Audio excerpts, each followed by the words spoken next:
And there's numbers. Awesome. Giggity, Woot giggity. woot. We are back again. And my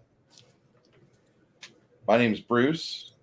With me today is Six Nations, 31 Kings, and Janet from Another Planet. I'd like to welcome everybody. We had a second part of the documentary to watch, In Search of Tomorrow, that was made in 2022, shortly after Ivan Reitman's death, which is probably the part of this portion of the viewing that I really struggled with the most as just a casual consumer of media. I'm glad to say when I looked it up, though, he died in his sleep.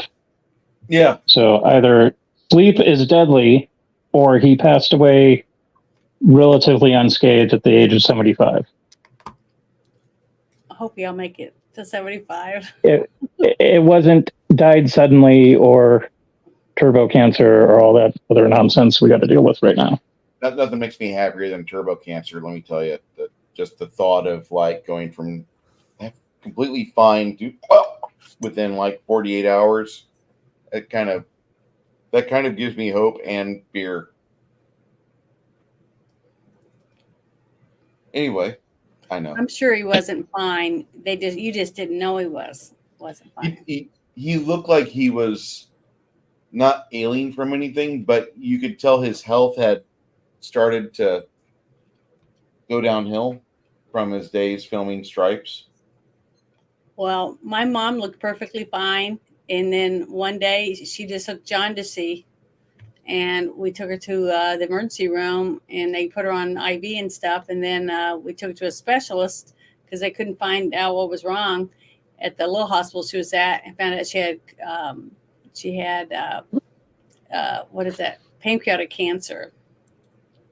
And it was quick. And she had surgery and all that stuff. So I'm just saying, you can be perfectly fine one day and then be sick, but have something that's caused you to be sick really quickly afterward. Yeah, I don't really want to go there. We're supposed to be talking about the yeah, well, go ahead. In Search of Tomorrow. About that.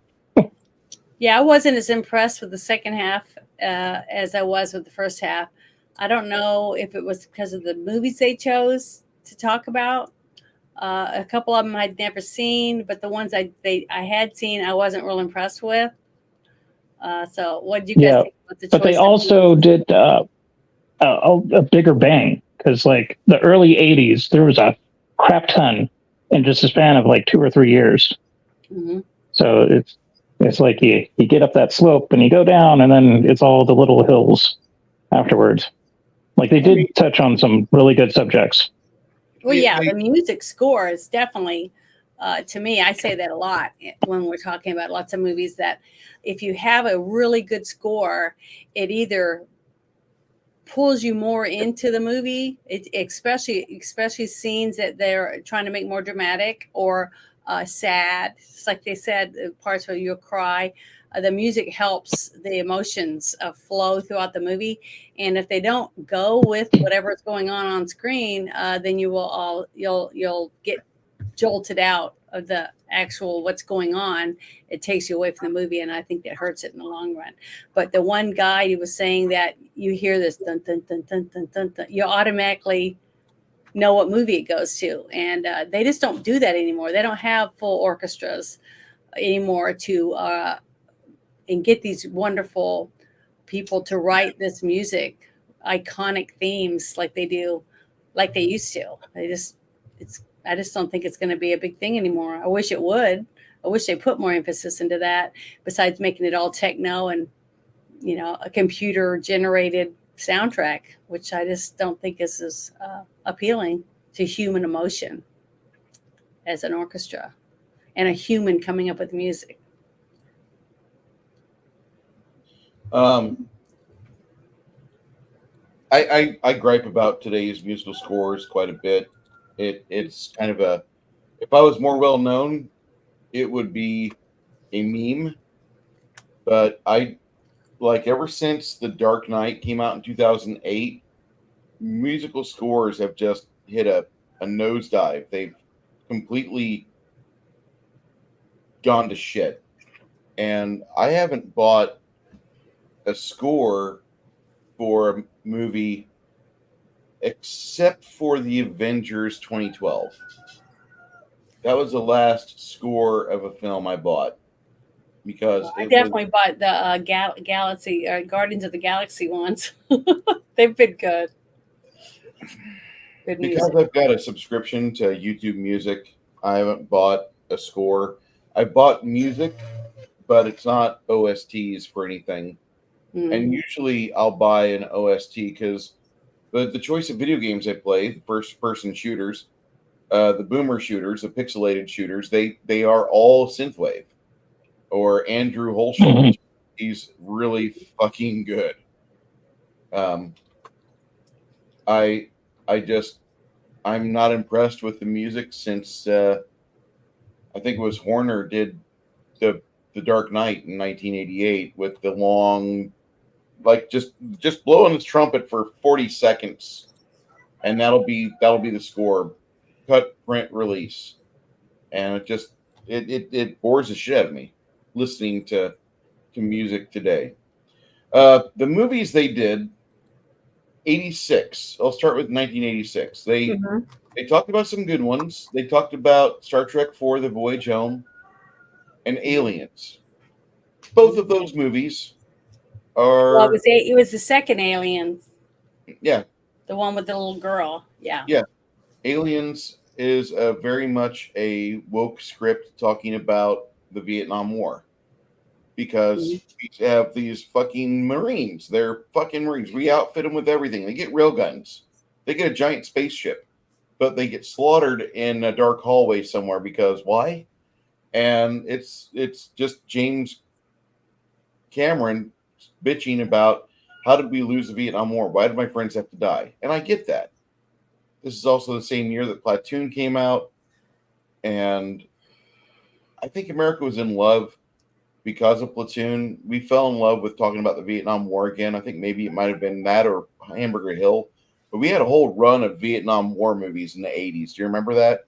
Yeah, that. Yeah, Platoon, Hamburger Hill, Full Metal Jacket.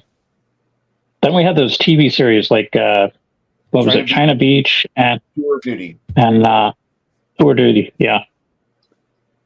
Well, yeah, it wasn't there was so a revival. much the fact that they talked about those movies. It was the fact that the people they interviewed seemed to just dwell on women this, women that, whammon. That's all, I got sick of that shit, because the Vietnam War wasn't filled with a bunch of women getting their asses blown up, But we had to celebrate Ripley, don't you understand? And well, I understand that Ripley was in the movie, but the one movie that came out with aliens didn't make every woman a hero, a superhero fighting aliens in all the movies.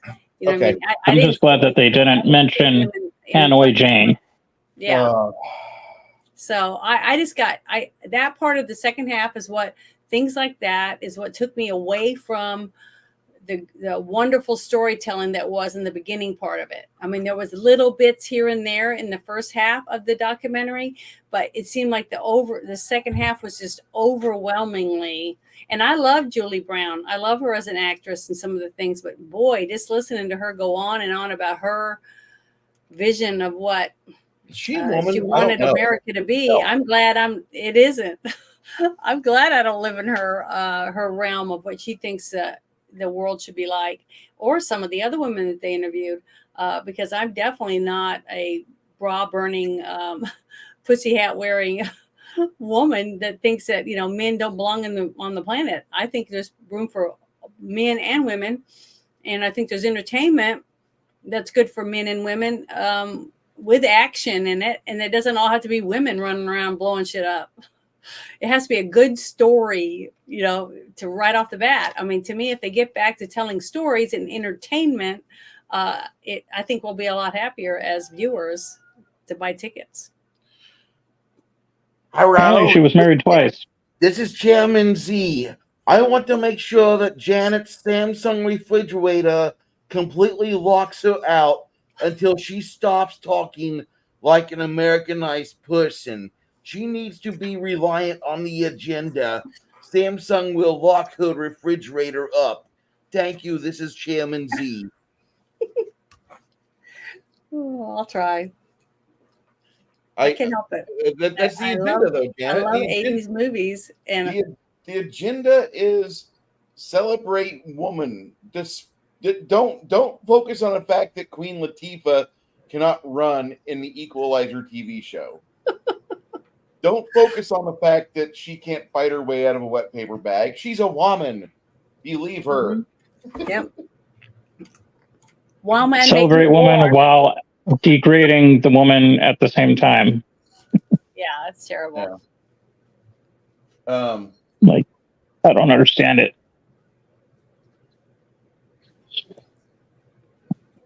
So where were Yeah, we? I We thought were it was talking about soundtracks, and then yeah, they very talked about detailed. strong female leads.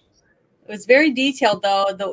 The factor that I love the fact that they all talked about how much they loved using real music and orchestra and stuff, and writing an actual music for the themes of movies, because the theme goes along with the movie. You remember when you hear that dun dun dun dun dun dun dun dun, you think of The Thing, you know.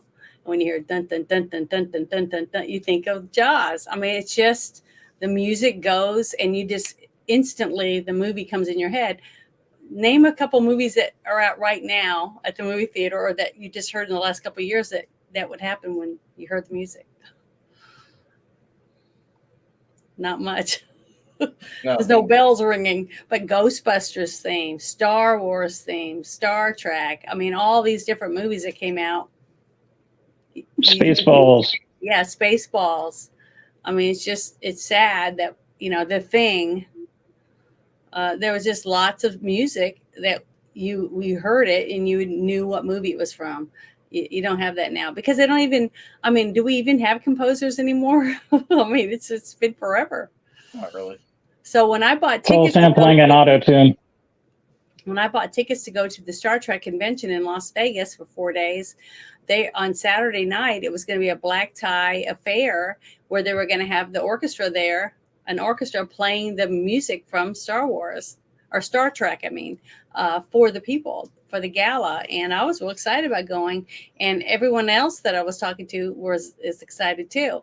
It's just that, you know, we're slowly cutting out real entertainment, and next thing you know, it's going to be nothing but computer generized whatever. It's going to be written by computers. It's going to be acted by computer generated people.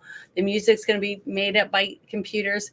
And that's one reason why I love independent stuff, like the movies that you've brought to me about, you know, Darkness Rising, things like that. I laughed. I loved that movie. It was so entertaining because you could see the work they put into it, how much they loved what they were doing. It was just, and it pays off when it comes to the reality and how a person connects by watching the characters and how they react on screen. So I hate to see that. We're going to lose that in the future if we don't fight to keep real entertainment as entertainment, you know? I agree. I'm not disagreeing with you. There's a lot of really good movies that they kind of skipped over. 1986, like they focused on the two big movies in sci-fi for 86, and that was Aliens and Star Trek IV: The Voyage Home. Mm-hmm. Star Trek IV: The Voyage Home is the anti-Reagan-esque Save the Whales movie. I mean, it's okay. The Star Trek films of the 80s are fantastic stories, but don't look at the politics of it, because then you go down the rabbit hole where, like, well, the Wrath of Khan was about mutually assured destruction. And Search for Spock is actually talking about more than just, you know, raising the Vulcan's best son for the Enterprise again. It's actually talking about, you know, the morality of such a thing, and should we even go back for our best friend? Just your eyes start to bleed. Yeah. Well, the thing is, remember, that wasn't that directed by Leonard Nimoy? Yeah. And he right? kind of, It was a product of its times. The fourth one directed by Leonard Nimoy too. And the reason why is because he had a more woke agenda with his script writing. You know, so the people that were backing it with money, people that were backing Combine it the two. the money, they're the ones that were pushing the woke agenda because that's who they wanted. So you could already see towards the end of the 1980s that the woke was really starting to creep in. And I really didn't look at it that way because I was very selective about the movies that I watched in the 80s and 90s. So I didn't see it as much, you know. But with watching it the way we saw it today and last week, man, I can really, it's like getting slapped upside the head by all the wokeness that they were pouring into the writing and the way they handled it. It's funny that we can look back on it and go, oh, yep, like here's where the shift is. Because like in 86, when I was in grade school, Mm-hmm. I think 4th grade or something like that, we adopted a whale. And I think we called it Luke Spyhopper or something retarded because kids. And then that Star Trek movie came out and it dealt with whales. And I was like, oh, that's a funny coincidence. Now, you know, almost 30 years later, I was like, that was the social conditioning going on in the zeitgeist of culture right there.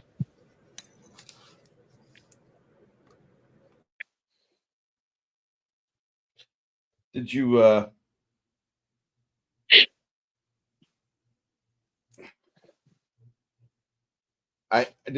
did you I'll skip that question. Do you guys think of any other films from 86 could qualify as discussion material? Because Big Trouble in Little China.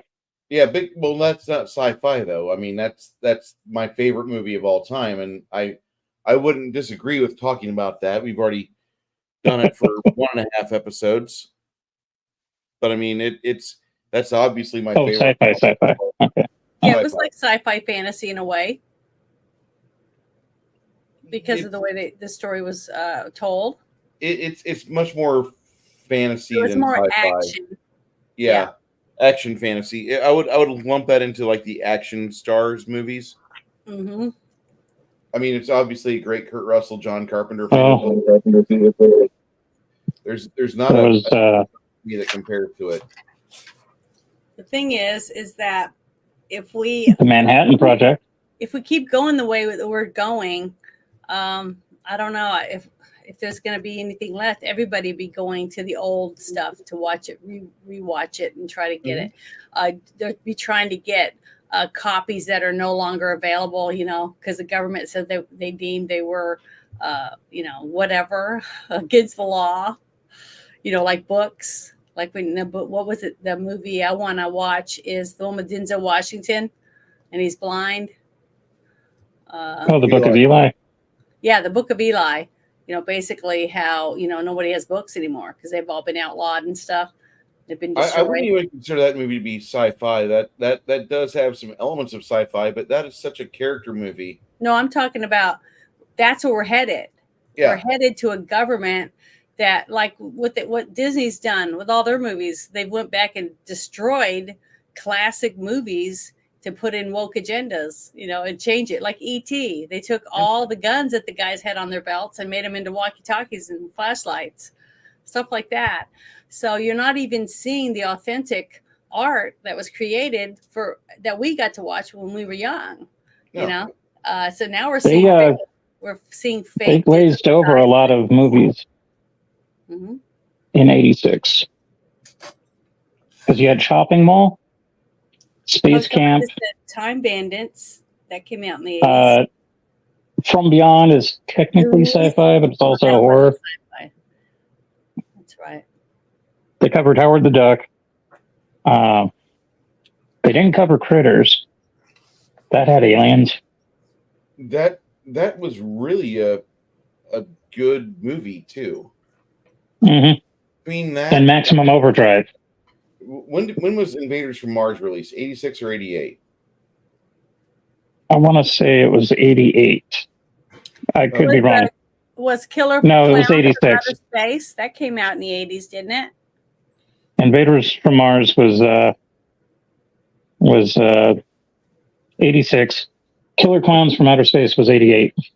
Yep, Yeah, I was that's gonna right. say. That's right. I watched a lot of Invaders from Mars when I was a young kid. I was really surprised how much I loved that movie. And that was one of those films that got released on a syndicated television station, like just a year and a half after the theatrical release.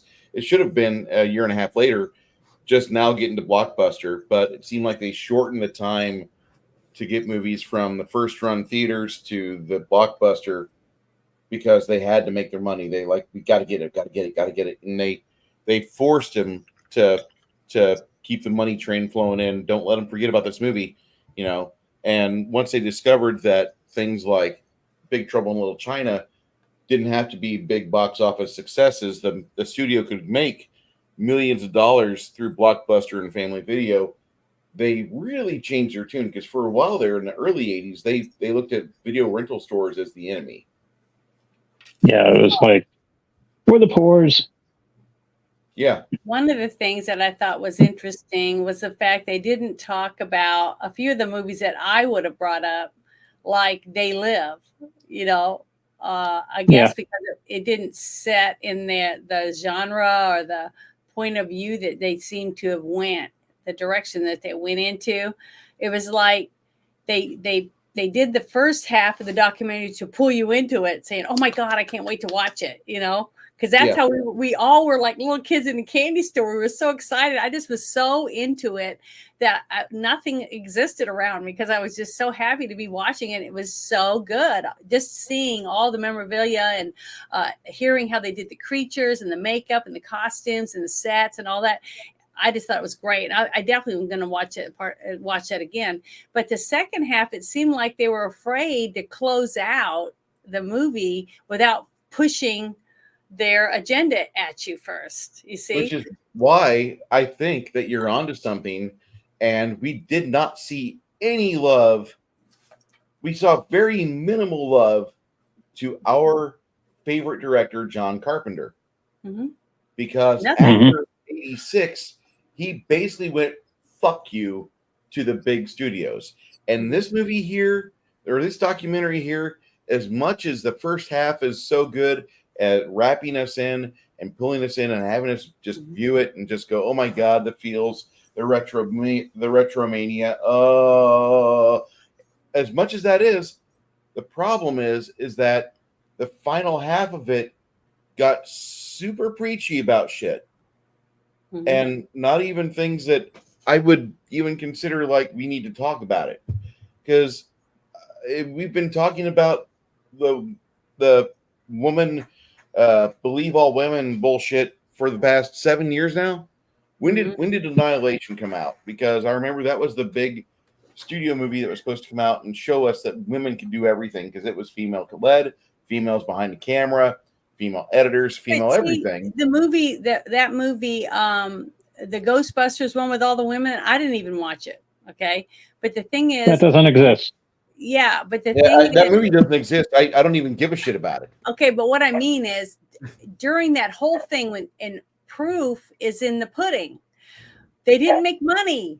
They made no money. Okay, the whole Dylan Mulvaney bullshit proves that kind of shit being crammed down our throats. We say fuck you, basically, and we don't want to buy your shit. We're not buying your shit, so stop giving it to us. And they lose money, but they keep doing it. That I don't understand. How do you, when you have a movie like Deadpool and Wolverine makes $1 billion, okay, you think that all of a sudden they're all going to say, hey, all that shit's going out of the window. We want to make money. That's what we need to do. Money is an illusion.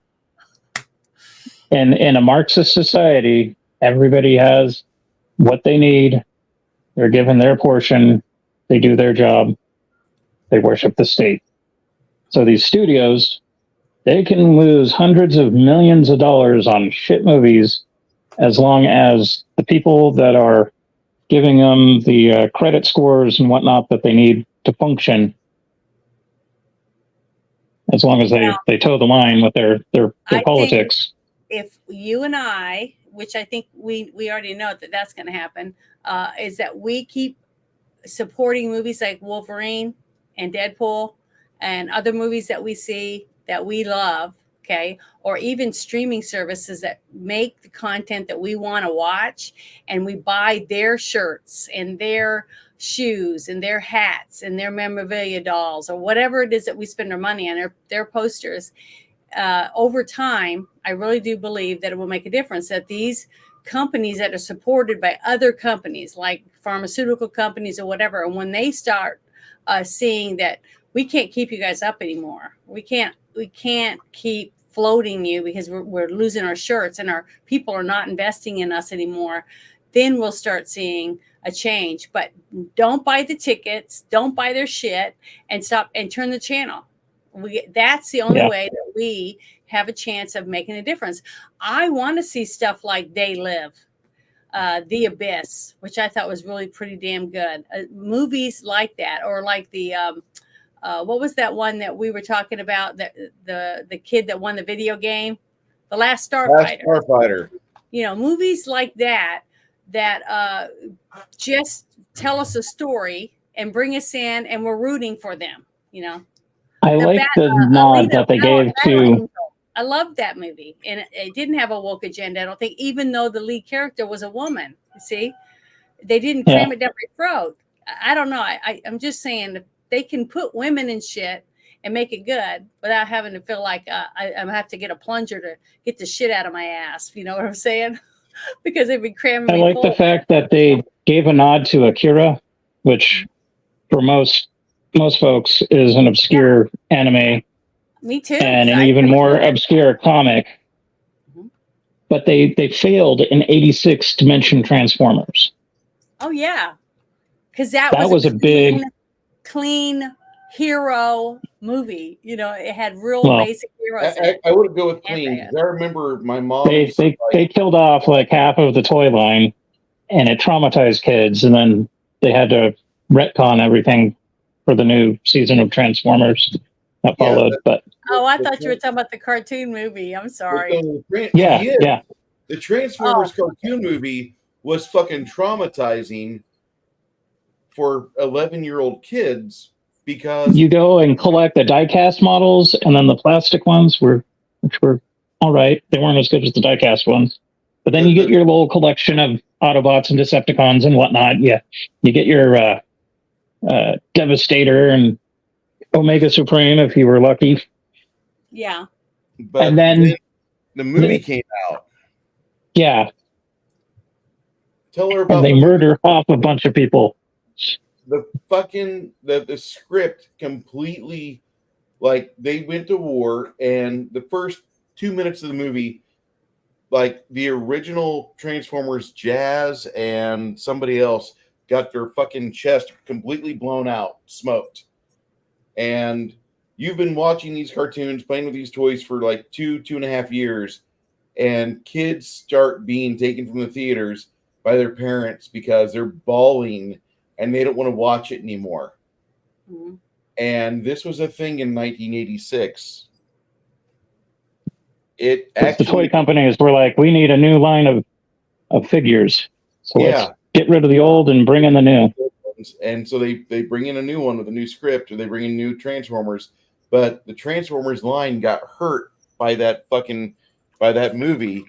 Mm-hmm. And a lot of kids didn't want to play with their Transformers anymore. It took, like, therapists made money on a cartoon movie in theaters in America. I could not believe it.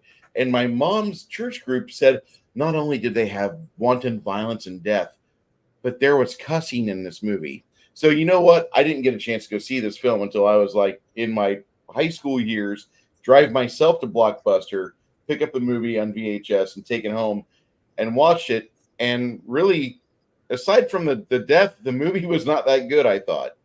It had a good soundtrack. I blame Care Bears. The Care Bear movie. Like, That was a well done movie. It showed that a cartoon could be made into a movie. That wasn't Disney. That wasn't, anything else. And they made bank. Mhm. So then G.I. Joe and Transformers are like, shit, they got a leg up on us. We got to make an epic movie. We got this new toy line going on. What are we going to do? We're going to kill off Duke. We're going to go kill off Optimus Prime and all these others. And then when we do the new season, we'll have all these new figures and new stories and da-da-da-da-da. And then Transformers bombed because the kids were crying. And so G.I. Joe's like, quick revision. The thing is, they hurt themselves, okay? Because if you're going to make a movie and you're going to want to sell toys and T-shirts and more movies, for them to buy to have at home to watch over and over again. Kid's not going to buy a movie when the hero dies, Yeah. So that's why they had to retcon everything going forward. See, that was, to me, that was part of the woke agenda, because we need to kill these guys off. They ain't cool anymore. See what I mean? We want to come up with new people to have a more up-to-date version, that type of thing. Like the same people that say that the Constitution is out of date, right? Those people. That's who I'm talking about. Sorry, I brought politics into it. But you had movies like The Wraith. Was a Charlie Sheen movie, and I don't really like him, but I thought the movie was pretty good. There was I've not lots seen that of movie yet, and I want to. Yeah, it's a good movie. It's really good, and it's a sci-fi. But the thing is that I wasn't happy with their choice of movies to close out the documentary with. No, they're 86. They did not pick the movies. top best movies that they could Terrible. bring up. The first part was great. I mean, Tron. They went to so much detail about how the actors had to stand and act, and with how they made the costumes, all the different things like that. This one was kind of like glazed over. They spent more time talking to those three women about how much they hated whatever's going on in their life. Well, So if you don't like those women on that documentary, don't go read their Twitter, because I did that. I don't. I definitely wouldn't. And oh my fucking God. I want to remember the way I remember for the movie. After we get done with this stream, I'm going to go to the shower and rub myself with Old Dutch baby oil with the picture of Ronald Reagan on it. And I'm just going to just go saturate myself in some good 1980s stuff and get my fucking common sense back, because I read Angelique Roach's Twitter, and it's one thing to have a mindset, to have an agenda. It's another thing to put the splash photo of your Twitter as to Kamala Harris. Oh, Jesus. Like, she's completely... I can't look at her seriously. I don't look at anybody seriously that has Donald Trump on their Twitter either, because as much as I love Donald Trump, it's been burned in my brain. I'm immersing myself too much into the politics. So I got to be like, listen, I need to step away from you just a little bit, because you're everything Trump. And I love Trump. Don't get me wrong. I bought a shirt, Kittens and Ducks for Trump, because I believe the shit going on in Ohio. I've met people from Haiti. I know people from the DR. I know the fucking rate of percentage of people that are from that island that practice voodoo, that involve themselves in rituals where you need to cook and eat your own food that you find out and about. That's kind of their culture. And American stupid leftists don't understand that. And that's fine. That's okay. They don't understand anything. They don't understand anything common sense. They seem to think that you don't need to fucking go hunting. You can just go buy a cow at the store, right? You can go buy your steak at the store. Those people, though, the ones that are not looking at around them and seeing what's going on around them, they're just living their lives. They're the ones that are going to go to the store and they're going to buy the printed out meat. Yes. Take it home and cook it and eat it and not complain about it because they have food. They don't care that their milk is made out of worms. You see, dried worms, and they make powdered milk out of it, stuff like that. They'll eat the shit. Okay. It's people like me that want real eggs. I want real beef. I want medium raw meat that I can gnaw, because I want real food. And if I have to move out to the country to get what I want, then, I'm willing to do it. But there's a lot of people that don't want to give up this Uber this. And whatever at the snap of their fingers, and they're the same way with their entertainment. I mean, they don't care. They're Not them, pretty they're much making fun of take me. whatever shit is on TV and they just eat it up like it's good shit, I guess. I'm picky. So I get I it. will refer the audience to the 24th episode of the 3rd season of Twilight Zone, what was it? To Serve Man. It's sci-fi related, so it kind of segues into this discussion. So they get visited by aliens. The dude that plays Lurch, this big, bold-headed alien. They give him a book. They give them all this technology. Then they start taking people to show them their homeworld. Mhm. And when they finally translate it, one of the main characters in the story, a scientist, he gets pulled onto the spaceship as they yell out, "To serve man, it's a cookbook." And he realizes, oh shit, they just came to pick up people to make some interstellar barbecue. And so Oh, he's refusing to eat in his little cell on the UFO. And then so he's finally skinny they, and bony. well, he figured, I'm just going to starve myself so they won't have anything to eat. Like one last FU, but then he finally breaks down and eats the little TV dinner that they gave him. Mhm. But it was a well written episode of the Twilight Zone, and Often it makes you think. They Yes, still reference it today. In if you go to game stores or conventions, you'll find old men, grognards, as I call them, graybeards, and that'll be the one thing, like one of the few episodes that people will immediately start talking about, that or Death at 50,000 feet, where William Shatner sees the little gremlin ripping wires out of the airplane as he's flying along, which was later Oh remade yeah. for the 1983 Twilight Zone movie with the guy from Third Rock John from the Sun. Lithgow. Yes, John Lithgow. Amazing Yeah. show, an actor. But see the original version first, because William Shatner really sells it. I know that sounds really weird to hear me advocate for Shatner. As cheesy as Shatner can be, like I love his work. I love him. I got to meet him in person, so I love him. I don't care what goofy stuff Devil's he might Reign, do. Kingdom of the Spiders. I mean, like 2010, when the year we made contact, that was a good movie. I mean, now I've never seen Mac and Me, and maybe that's why, because people were telling me, "Hey, this movie sucks. Don't waste your money." Because tickets, were pretty cheap back then. But Yeah, I've never. I saw the tape and I never picked it up. I looked at it and I was like, "This is not going to be good." It's just something. My gut, my spidey sense was tingling. It was saying, "Don't pick it up." I'm glad, because when they did the review and it was. Do you like Go ahead. E.T.? Do you like E.T. the Extraterrestrial? Mm-hmm. I liked it. Yeah. We're gonna make E.T. for you again, but with 1/4 of the budget, and Timu. we're never. It's Wish version of E.T. Yeah, and everybody gets to eat I want hamburgers. ET. We got the ETV. I don't. I'd rather smash my dick with a hammer than watch Mac and Me or Batteries Not Included. Hey, I There's- thought I would the rather tune watch was Batteries good. Not Included than Mac and The Me. tune was good. We all right. I don't think I But- saw but Batteries that's- Not Included. That's under duress. Like, there's a What about reason that why I other only watched that once. With Jean-Claude Van Damme? It was like he was was it? Cyborg? Yeah. You Great seen movie. that one? I love Yes. that movie. Many a That- time. They didn't. movie. They didn't even mention that movie. That wasn't even, looked at. I mean, there was just so many things that seemed like they just glossed over.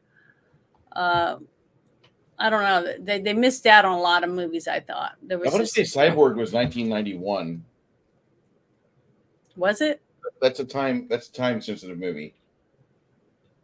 I want to say it was 89, but it was released a year later or something. Because they had that whole thing with the eye injury with the knife. See, Cyborg was a 1989 movie, but I didn't see it till 90. I don't know Yeah. why.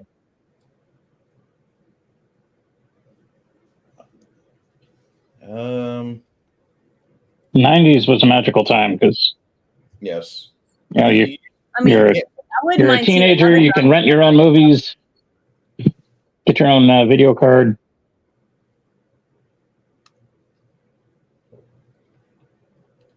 And I need to have Janet watch Nemesis with me. What is it? Oh Nimitz. yeah, Oliver Nimitz? Gruner, Nemesis, Oliver Gruner, Nemesis. Tim Thomerson, Kerry Hikaru Tagawa. It's I a haven't it's a seen that. cyberpunk movie. There's like 4 of them, I and bet they're it's, made I bet for it's about pretty good. $100. But if you yeah, like I was just- ponytails and you like trench coats and Oh my cheesy God. sci-fi, So many I trench do. coats. I love trench coats. I own a few. I've made a couple. Yes, Sir But Pete. Yeah. there was I don't know. I just felt like it was more rushed. I felt like it was more rushed. They didn't get to have as much time to put out the details, unless it was those 2 women, the 2 Mhm. women, Julie Brown and the girl that played Vasquez, whatever from No, you had Aliens. Julie Brown Vasquez, then you had the 2 black ladies. One was the one at Sci-Fi Wire, and the other one was the fucking psychologist that told you how to think. Well, the one that was from Sci-Fi Wire, I didn't think she was that bad. I thought she was pretty good. She seemed very Don't read her professional, Twitter. Go from- and she well, I haven't read her Twitter. I'm talking about from the movie that we watched. well, if So- they're on a magazine, chances are that magazine's going to be shit anyways. But the thing is, I thought Prince she is did a good dead. job explaining her portion of her point of view of certain things that they were giving her to talk about. And I thought she did pretty good, because you want to hear different points of view. You just don't want to hear and have it sound like, here, open your mouth, feed you. You know what I Yeah. mean? And Not a narrative. I don't like that. I don't like Points of when I view. feel like I'm being forced something. That one movie that I really loved, Powder, I felt like by the end of that movie that the director's point of view was all that mattered. It's all he cared about. He's like, I'm going to make you watch what I think should happen, instead of trying to tell a story and let us view it and take from it what we want. So, that ruined the whole movie for me, because I felt like I was being pushed, and I don't like that. I hate being shoved in a movie to one direction or the other. I feel like you lay it out and you let us, take off the buffet what we decide we want. And I like it that way better. But, everybody sees it differently. But that's how I felt a little bit towards the second half of this, because the first half I was like begging for more, because it was so good. I thought. Yeah, way the they first half handled it. was fantastic, Yeah. but in the second half, felt like there was an agenda being shoved, Mhm, and definitely. I wasn't really too keen on it. That's why whenever I was talking to you about it, I was really excited at first, and then when I saw the second half of it, I'm like, Yeah, I'm wondering if in the filming process, because they're doing individual interviews before they splice it all together to make a whole. That I'm has to do wondering with if they like started out really strong and then somebody was like, "Oh, hey, you need to mention this more," or "We're getting off topic here. We need to go this route." Yeah, that's what I was going to say. To me, most of it seemed more towards editing, that the editor took a lot of stuff. Liberties. Took a lot of liberties and made sure certain things were pushed and other things were not. I mean, I hate to say that, but I see that in so many different things. An editor can ruin a movie, can make it or break it. We saw that with that one movie that they tried to ruin, basically, because they were all fighting with each other. The editor for that movie, the Pirates one with the space herpes. There was a lot of mistakes in that, because the editor just went, whatever. You can tell. And it's sad, because if you have good editing, a good score, and good direction and actors, you're going to have a hit. I mean, it works that way. Even if it takes time to make the money come in, you will make money off of it. A well-made, well-rounded piece of art always brings in numbers. And people go back for seconds or thirds when it's good. And when it sucks, just like you said about Transformers, the parents get up and leave and take their kid screaming home and then they don't buy any shit for it. That Because movie killed the entire franchise of Transformers for the time, because they had a third season come out, and it was set in the future, but you had very limited robots printed for toys. You had Omega Supreme, which was supposed to revitalize the brand, and it was this giant track with a train or tank that rode around it, and you had to transform it, and it would actually walk once you got it transformed right, but it was poorly implemented. That fell apart, and it was over $100 in 1986 or 87, and therefore that entire line kind of just died right there. Yep. Yeah, that was a lot of money. That was like $250 worth in today's money or something. It's actually closer to about $300 to $500. Five now. Oh, yeah. With the inflation. So was losing money. And so that was when they put out the Flag, the aircraft carrier that could hold like 6 of your Sky Strikers and other toys. Mhm. Kevin, if you're out there watching on the interwebs, I hate you. I really, really hate you. You Now son they of a did bitch. do You a had good that job shit. at talking about the movie, the one with Arnold Schwarzenegger and the alien creature, Predator. Okay, Yes. they did a really good job at breaking that down, giving us some information about how hard it was for them to film certain scenes, and the Running Man. They did good on that because the person they were interviewing to give us the information wasn't, I don't know, wasn't cucked. I mean, that's the best word.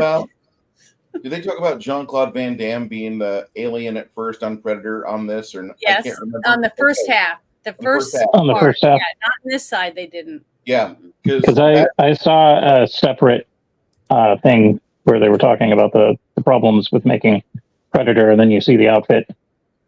And I was trying to think, did we see that last time, or was that the other thing that I saw? You look like a little So that must have been. But Yeah, the fact the red of how big the guy Power Ranger was, Predator. Yeah. he was huge. The guy that was in the Predator costume, and I mean, kudos for the people that made the mask and everything, and how they made it work and everything, and the hard work it took for the actor to make you just shiver when you see him, you know, in his costume. But the way he portrayed the alien Predator, right? One of it the was best just phenomenon. Easy. It was so good. People don't realize how much harder it is, because I knew a few people that were on The Walking Dead and did some other movies, you know, that had to wear lots of prosthetics and stuff. And that's a lot of work. And the whole time you're sweating, you know, you're itchy. I mean, you got so much going on, and you just have to overcome all that to be whatever it is that you're portraying. And it does. It's really important, I think. When you get a good actor that can portray a character. And even all the shit they said bad about the guy, about the movie Howard the Duck. I remember watching Howard the Duck, and I laughed my butt off. I remember going with a bunch of my friends and watching it. It wasn't at the movie theater. We went to a party and watched it, and everyone was laughing their butt off. It was really, really funny. And when you go to see a movie like Howard the Duck, you're not expecting the duck to look like, you know, a real duck. You know what I mean? So I don't understand the way that they. My dad took me to see that at the theater, and that first opening scene with the female duck in the bathtub. Yeah, he looked over at me and he's like, I totally forgot about that. I had no idea. But I just thought it was hilarious. But the thing is that it's from a comic book, and anyone who's read Howard the Duck comics would not want to take their kid to see Howard the Duck.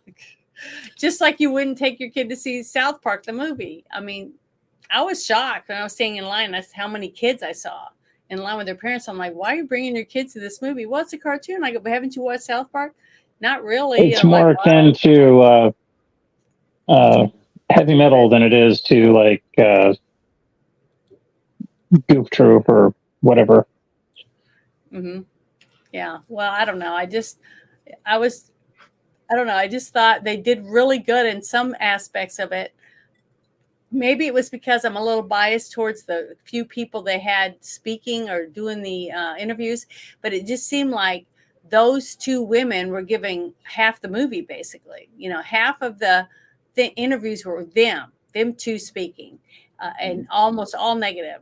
You know, well, what about what about our favorite cuck, Wesley fucking Crusher? Oh, him too. But yeah, he sucks. I mean, he just sucks. But we all expect him to suck. I love You know what I you. mean? But I mean, nobody I know that watches any Star Trek ever looks at him and says, "Oh, he's awesome." Oh my Nobody. God, he's such a manly man. I mean, I don't even know a person that bought tickets to go see him at a con. So, you know, I don't know. I don't know any of those people. But the thing is, I didn't expect anything from him. So I just glossed over his, you know, little points of view and stuff. But when the two women, we're talking about two major movies that I liked, I don't know. It kind of, you know, it's like taking an ice pick and slowly popping a balloon real slow. So it just kind of, you know, the air goes out of it.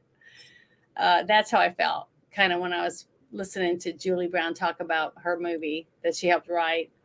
I don't know. So I won't be able to look at it the same way if I think about what she said and how she said it. I'm not going to watch that movie unless I'm forced to watch that movie. I won't make you watch it, but I loved it. I thought it was really good. I laughed my butt off. And I'll sing and dance along with it because it was just fun. It's a fun movie, and that's how I looked at it. Yeah, like the movie that they really focused on a bit was Predator from '87, and I don't remember them saying much else because that really wasn't a banner year for sci-fi movies. Let me go to the top here. I like the fact that he said that they looked at different masks and stuff, you know, when they were talking about that, and they went into the other movie with the alien, and there was a James Caan movie, and he had a partner, which I hadn't seen that either. Alien Nation, you've not seen James? No, I haven't seen that. I didn't really like James Caan. My mom loved him, and I just thought he was a dick. Okay, I don't know. It was something about the way he acted. When my mom would watch the movies at home, I was like, I just didn't like him. And I don't like his son any more than I liked him either. I think they're both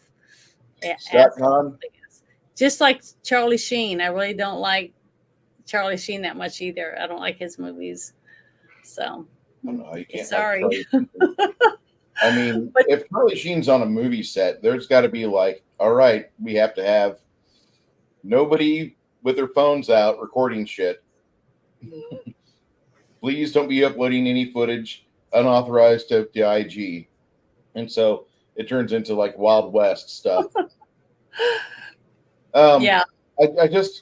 I really like the idea of what they did year by year. I think in the final half of this, they really fell apart. Like they focused on in '87 mainly maybe two movies, and that was Spaceballs and Predators. Predator. That was it. There wasn't anything else they really looked at with a critical eye. And there's a lot of good stuff. Oh, wait, they looked at Inner Space, but they didn't really go in depth as to what made Inner Space great. They only had the one person. See, I remember it seemed like in the first half, they had like 2 or 3 people for each movie they talked about.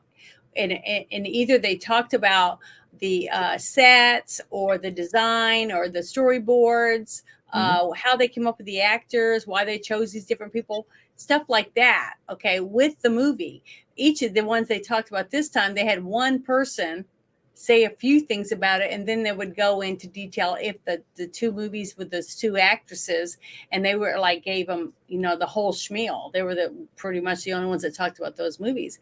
But I would have loved to have seen a little more of the back and forth with the couple, like Predator. I would like to have known more about the costuming part of it and the makeup and why they chose certain actors. Now we did have the one wrestler, you know, they got to talk about the different things he got to do when he got killed, you know, when they got shot. Jesse, the Governor Ventura.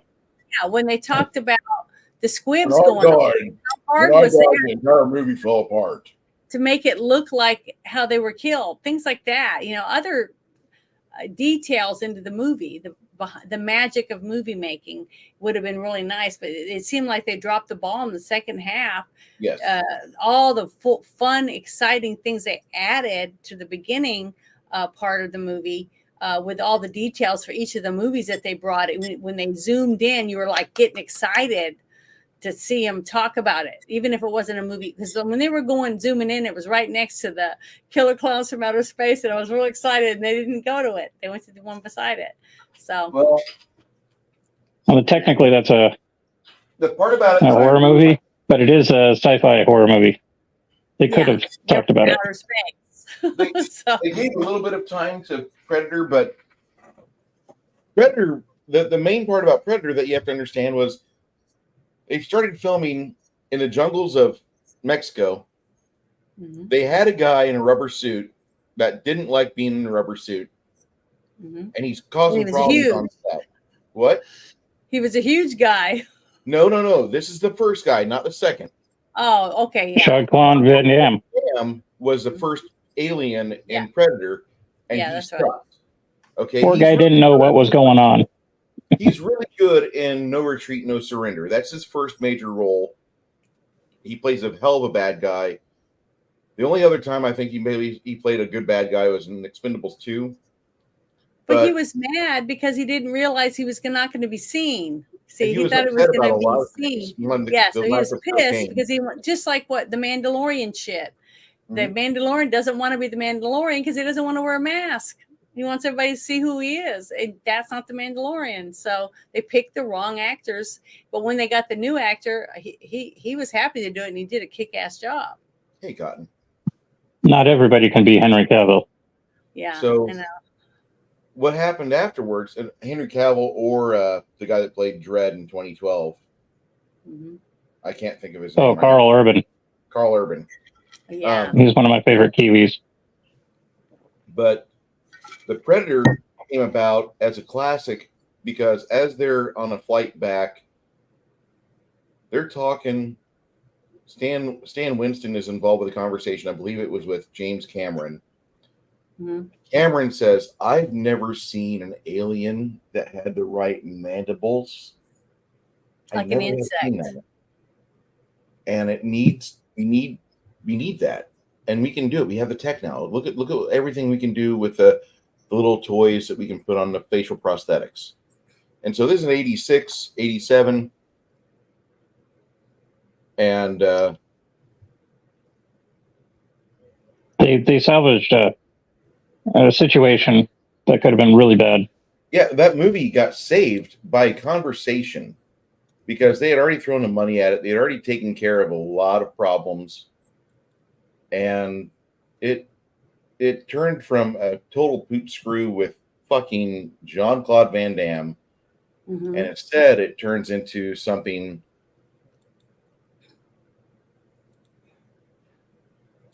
It turns into something much worse for Jean-Claude. Well, he was such a stuck up, I guess, stuck on himself at the time. Yeah, he was stuck on himself. He was trying to become a big guy in Hollywood, and this is before No Retreat, No Surrender came out, and he wasn't anything more than just kind of like a personal trainer or somebody that you saw as an extra involved with martial arts scenes. You know, he might have been a fight coordinator or something, but he wasn't anything worth a shit. And so it was echoes of like Bruce Lee. You know, that whole, oh, Bruce Lee's dead. What do? We go make fake Bruce Lee and try to milk it for what it's worth. And then everybody is expected to be Bruce Lee from then on. It was kind of like that. So if you thought you were hot shit and you knew some moves, or had some sort of past glory, you know, try to get into an action movie. There's tons of action movies going on.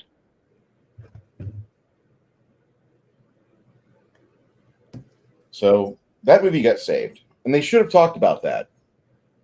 Because there's a lot of times when you make a movie where you have a critical error popping up and things could really go south, and instead you turn that moment into a gold or a black coal moment to diamond, and it works so well.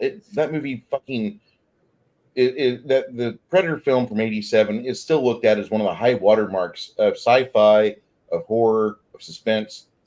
And for me, prosthetics and special effects. Even though the cloak effects of that movie are a little bit outdated today, I think that film still works on such a high level. Yeah. They should have talked about that, and I feel like they dropped the ball there, and that's the start of the complete. Just it went to hell. That documentary was sailing pretty good, 86 hits, and they don't talk about the other films that came out that year.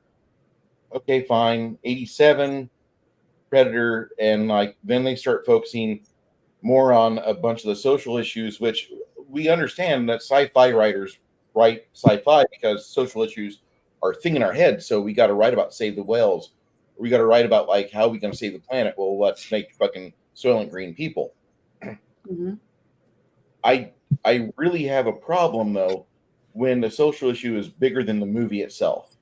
When you make a movie about social issue behind and it just completely destroys any enjoyability that the movie might have.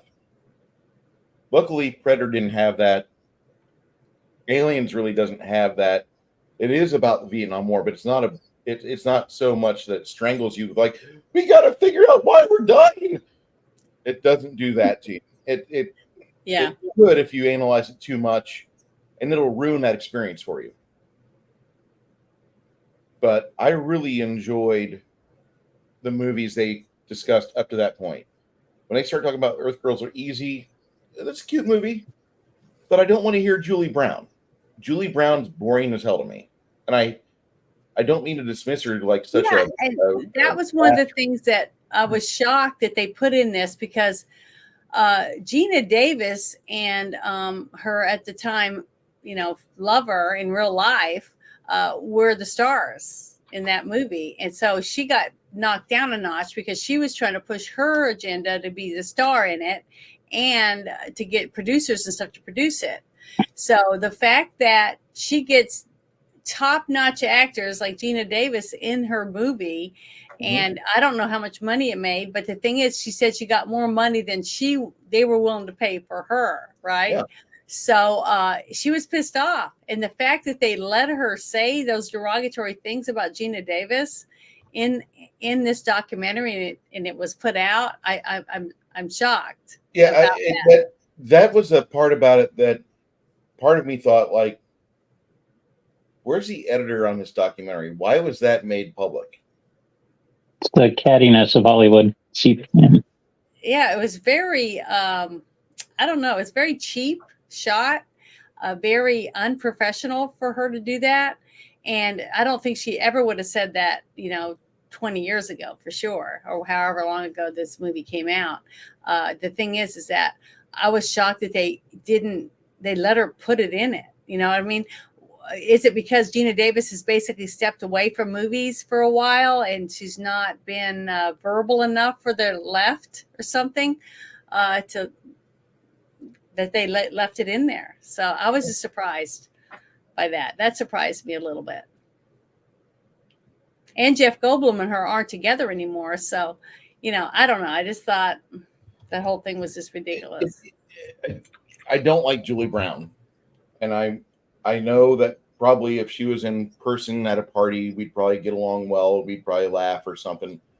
But I just don't find her to be an entertaining individual. And I know that sounds kind of catty as is, but I just don't find her. I don't want to look to her for new information that I can't already find on the internet. And when they gave her more time and minutes on this show, I wasn't valuing as much. And the second viewing that I did today, I was like, yeah, the first half is gold. The second half. One thing that I thought was interesting was the fact that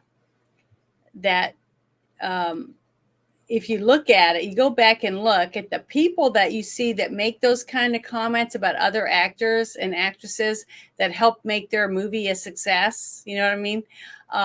When they're derogatory about them like that, and they say certain things and they push a certain agenda later in their career, even though they didn't really have a career. Okay.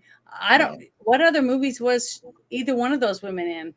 You know, both the women that they used the most were not prominent actresses, and neither is Will Wheaton, basically. You know, he's known for a couple things he did when he was a kid, basically, but what has he done since? You know, basically, Stand By Me and The Curse was Will Wheaton's best work.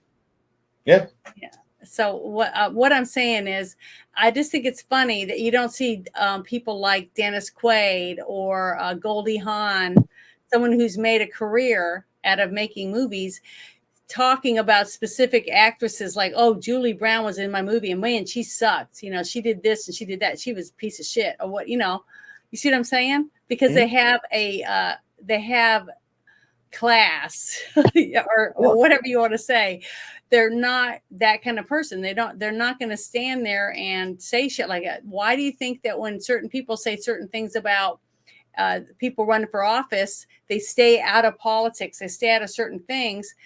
Because all it does is hurt you, because you have people from all walks of life that are buying your movies or buying your music or reading your books, you're buying your products. If you stand up there and you badmouth half of your people, you're hurting your industry, you're hurting your product. So to see that come out that way, it was just, I was not expecting to hear something like that. Even if she doesn't like her, you know, I don't know. I just thought that was something that's not a good thing. You just to see that. Very, I thought it was really classless. Yeah, it was definitely. There is a couple movies in the '88 that I'd be happy to talk about. The main thing that '88 had for me was Alien Nation. We talked a little bit about it. James Caan, Mandy Patinkin, Terrence Stamp. If you've never seen it before, great movie. It's a really good buddy cop movie with a very realistic layer of racism and bigotry. And it's probably one of the last films to actually have that as one of the major components in it. Address it in a way where it's not preachy or anything like that. Mm-hmm. Yeah, and they don't go into that.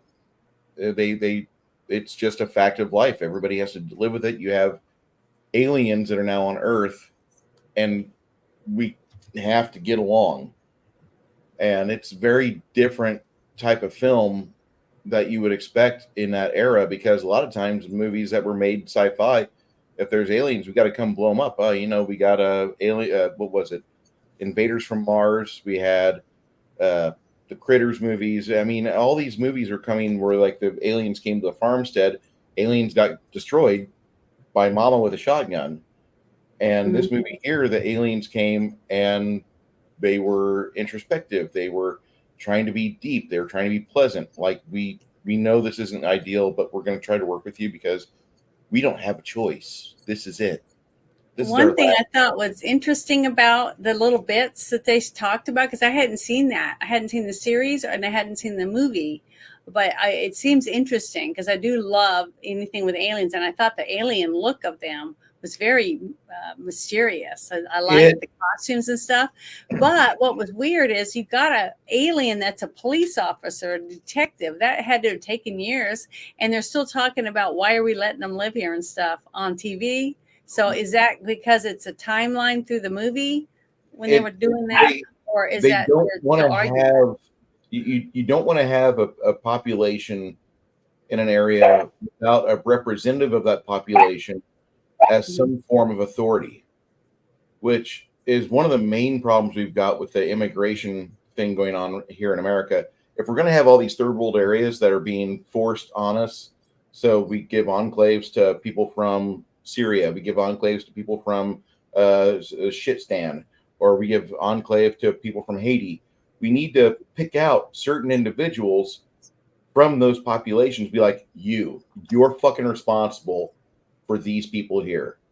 And you need to be responsible, meaning if they fuck up, if they cause problems, we're going to come down on them. We're going to come down 4 times as hard on you, because you're supposed to be an authority figure, a leader, and we're all supposed to get along here. Mm-hmm. And that's kind of how you would have proper integration. Now, you don't want to give just... That's how it's supposed to work, at least. yeah, you want to have good people integrated into a police force and brought up to speed on laws and morality and how to do judgment and how to have discretion. So you're going to have to fucking throw them into a speed line of doing stuff. So you might not do it right, but there's real grievous errors in that. And like I'll say the big one was from like 2017 or 18 when there was a lady in Minneapolis that she was complaining to a cop about something, and this cop was from Somalia, and he shoots her in the stomach and she died. She was making a formal complaint about a problem in the neighborhood, expecting him to fix it because it was of the population he's representing. Instead of him going and taking care of the situation and be like, it's okay, man, we got it. Blam! Right in the stomach, and she dies. That's not exactly how you want this to happen. Mm-hmm. And I would worry that that would happen more if we had such shit policies from such shit political individuals running our nation. And right now, with our nation, I'm surprised we have as many people alive as we do. Because if it was up to Washington and their fucking incompatibility with common sense, half of us would be dead right now. Yeah. Anyway, that's just Bruce and his box. Hey, Devontae, It's not far off the mark from you want to Alien go? Nation, though. You want to go somewhere? You want to fucking mano a mano with me? Anytime, Oh, don't anywhere, waste you got it. one, I'm yeah. real shit. I'll fucking school you, and I will fucking throw you in that wood chipper feet first, and you will not have to worry about typing on a keyboard, you little warrior bitch. Yeah, you'll never see him. No. Probably lives in mommy's basement. Hate to say that, but he probably does. But what were some of the other movies they talked about? There wasn't very many. No, there wasn't. There's The Abyss. Yeah, Oh yeah, that The was Abyss. 89. Did you guys like The Abyss? It was cool. I thought it was pretty good for a sci-fi movie. And the whole I was concept more of- interested when I saw the behind the scenes making of later on. Yeah, I thought it was really Like the good. movie was good, but like the way that they did all the practical effects, CGI was like, okay, computers, not really interested. But the when I did- practical effects was awesome. Yeah, I remember when I did get to watch it, the part that I had the hardest time with was when they put that mask on him and they had him trying to breathe in the liquid oxygen or whatever. And a lot of people were, after the movie was out, they were all talking about that's real. They really have that. They have that technology and all this stuff. I just thought it was horrible. And I asked my dad about it. He said he'd never heard of it. So I didn't know. I thought that was just really scary. But, you know, in the future, maybe they could have something like that. But it was, to me, that was very scary, all of that. Because remember what I told you, that part I told you about when I was swimming around that old barge and I saw the head of that fish come around the edge and it looked normal. Then when its body came around, there was no body.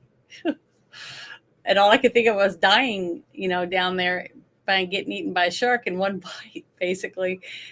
Being drowning is one of my hugest fears. And I think a lot of people have that. So, and claustrophobic or whatever. I don't know if I could actually ever wear, you know, snorkeling is one thing, is I have freedom of, you know, of movement and all that stuff. But to wear one of those suits for those people do when they weld underwater for deep sea, you know, when they do those big things to drill for oil and stuff, that was really scary. So to me, that was one of the scariest parts of the movie to me, was the drowning stuff.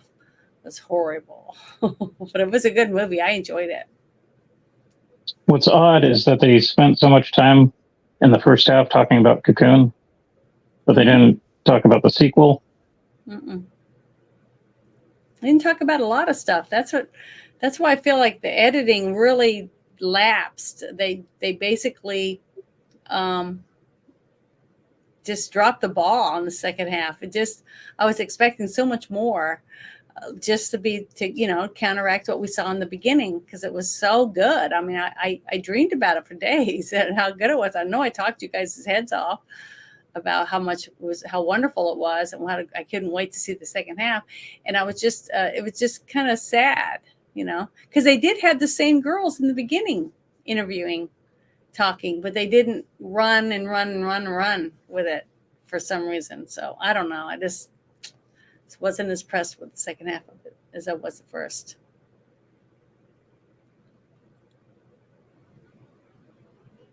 I like Alien or The Abyss, but there's two versions of it. There's a theatrical release, which I refuse to watch ever again Mm-hmm. because it has a very hastened climax where he goes down to the bottom. He nearly drowns. The aliens save him. They give him breathing space so he can get his helmet off. And then they show him, like, all you do is blow shit up. And then the aliens come up. Mhm. And he says, I'm sorry. What can we do? And the aliens come up, and you see this giant alien terrarium that was sitting on the bottom. Now it's floating on top, and everything within the area is now sitting on top of this alien landscape, spacecraft, whatever it may be. I have no idea what it is. There's like a whole fleet that went out there, and Yes. now they're engulfed by this ginormous alien ship. And it was so impressive to see that. And then you have no context as to really what happened. But then in the extended version, that scene from where the aliens give him a breathing space, he can get his helmet off and get that water out of his system, which I thought that was probably the best part of the movie, because I like the realism that they brought to the movie, where, like, you've been breathing water earlier in your life for 9 months, you can do it again. And he does it. I don't know if that's a real effect or not. I think that's awesome that you could. But watching that as he's expelling the water from his lungs and just coughing up a good time, that made me so happy to see that in the theaters when I was 14. And then you watch the rest of this endeavor play out on the extended edition as the aliens go through, and they actually have a conversation of sorts, which they can't really speak English, and he can't really speak their watery language, but they get their points across. And it's such a more powerful film than the original. And it really kind of makes you step back a bit, because it's 1989 or 1991 when I saw this. And you have all of these things in play. The Red Storm Rising book is still fresh in your mind. We can blow each other up 8 to 10 times between us and Russia's stockpiles. Who knows what other third world countries could do with their munitions. But it's just a very good movie of what if.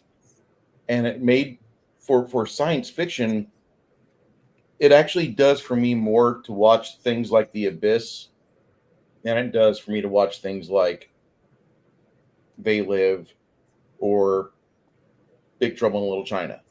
Mm-hmm. And that's probably, if they would have just kind of focused along that line, because at the start of the show, they were doing a very interesting set of theories, and they talk to you about the Red Scare, and they remind you of the 80s.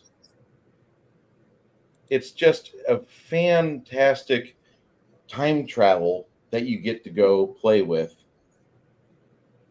and you get to see what it was like to live in 1982, 1984 when War Games comes out. And when they talk about The Abyss in 89, at the end of the show, they could have skipped all the womanized comments and all the feminist bull stuff. Yeah, they could have. They could have just closed it on The Abyss, and they could have made it this really neat bow. And the big message is, in the 80s, we were worried about the nuclear bomb. We were worried about mutually assured destruction. And they didn't do that. Hey, baby girl. How you doing?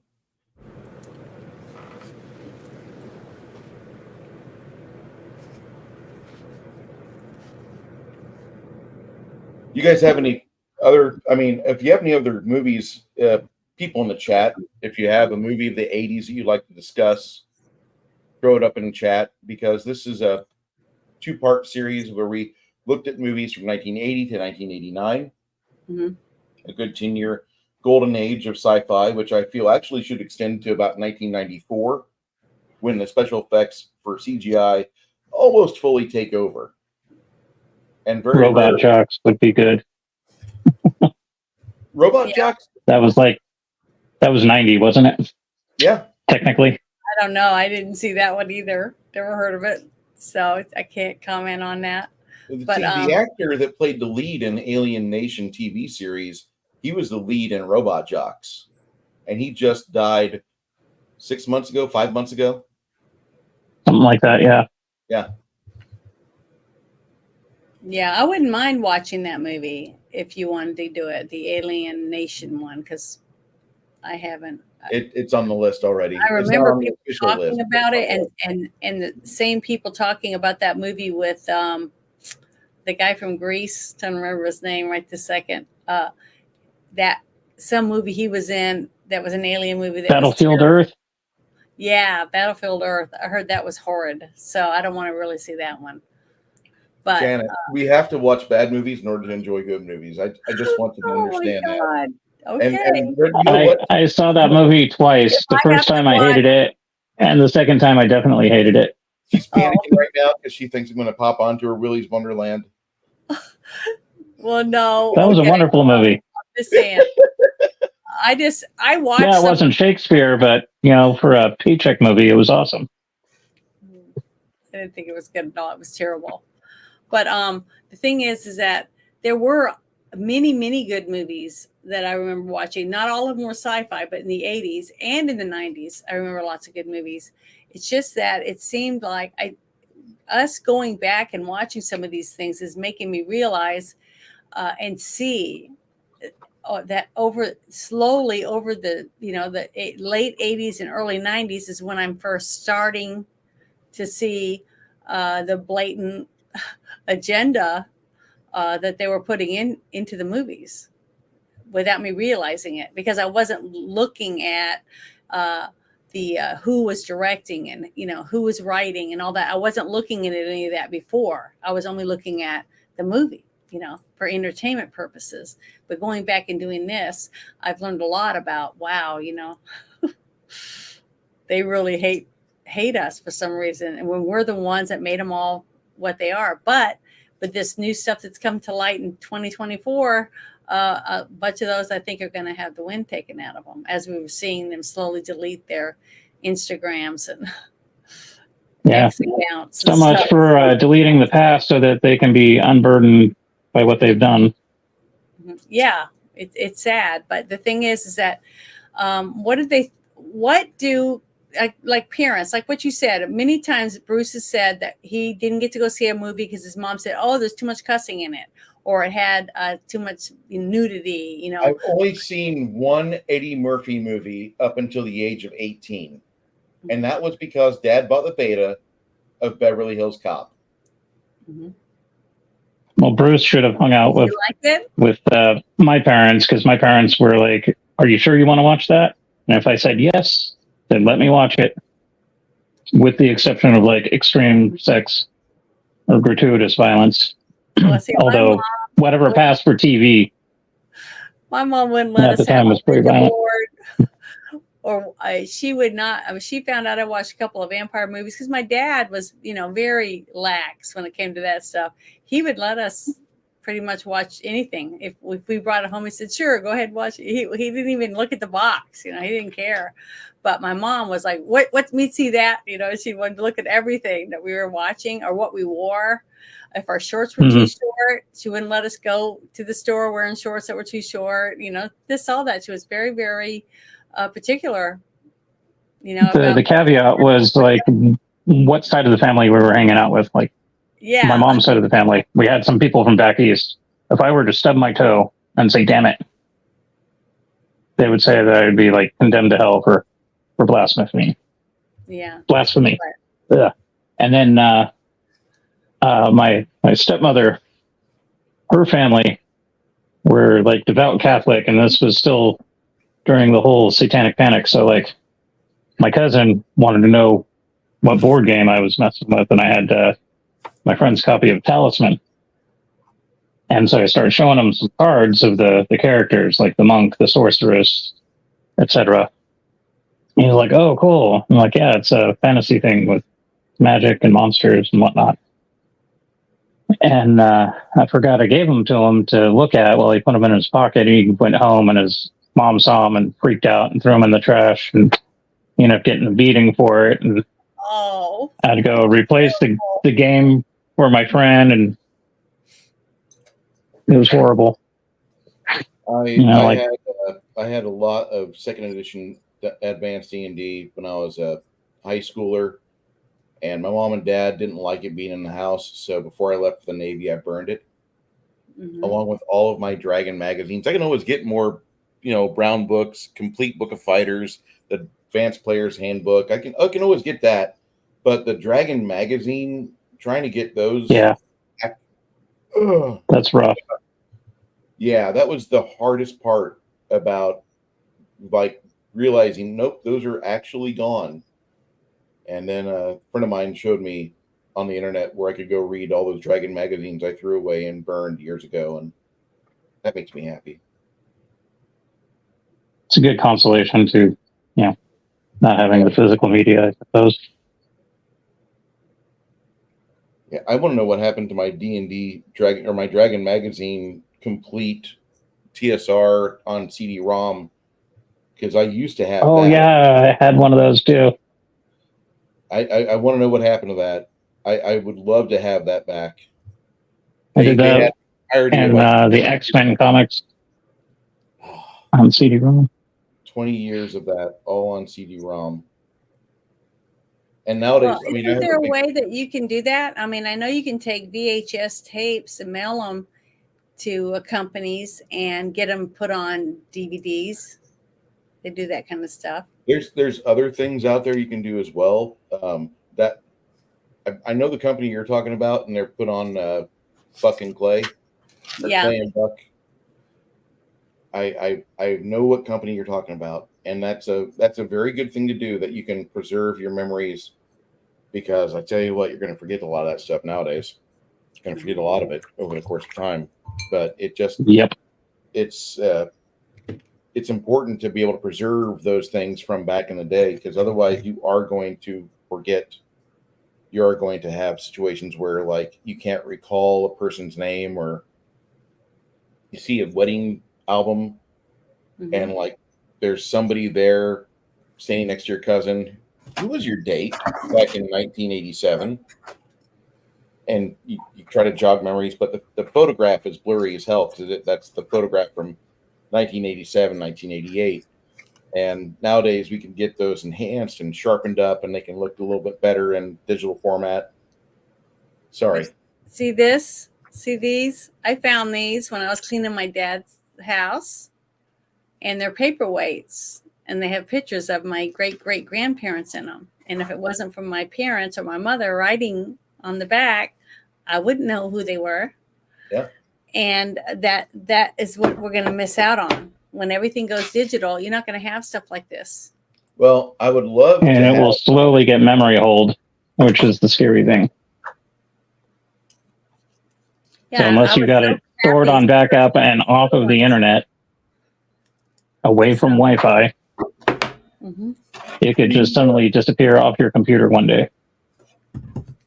Yeah, just think about it. When we do not have electricity one day, when a pulse happens or something, isn't it going to be nice to be able to find a stash of those Polaroid cameras, stuff like that?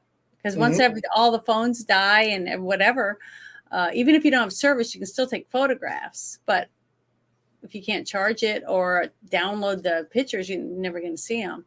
3,000 years in the future, the tribes of man have survived the fourth apocalypse.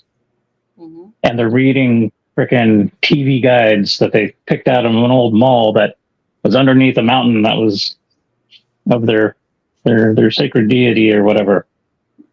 Yeah, like the movie Planet of the Apes, when they find that cave and they find that the doll, the baby doll, yeah, and stuff like that. I mean, we laugh about it. We're now doing time capsules, where people are putting stuff in there in kindergarten and then they dig it up.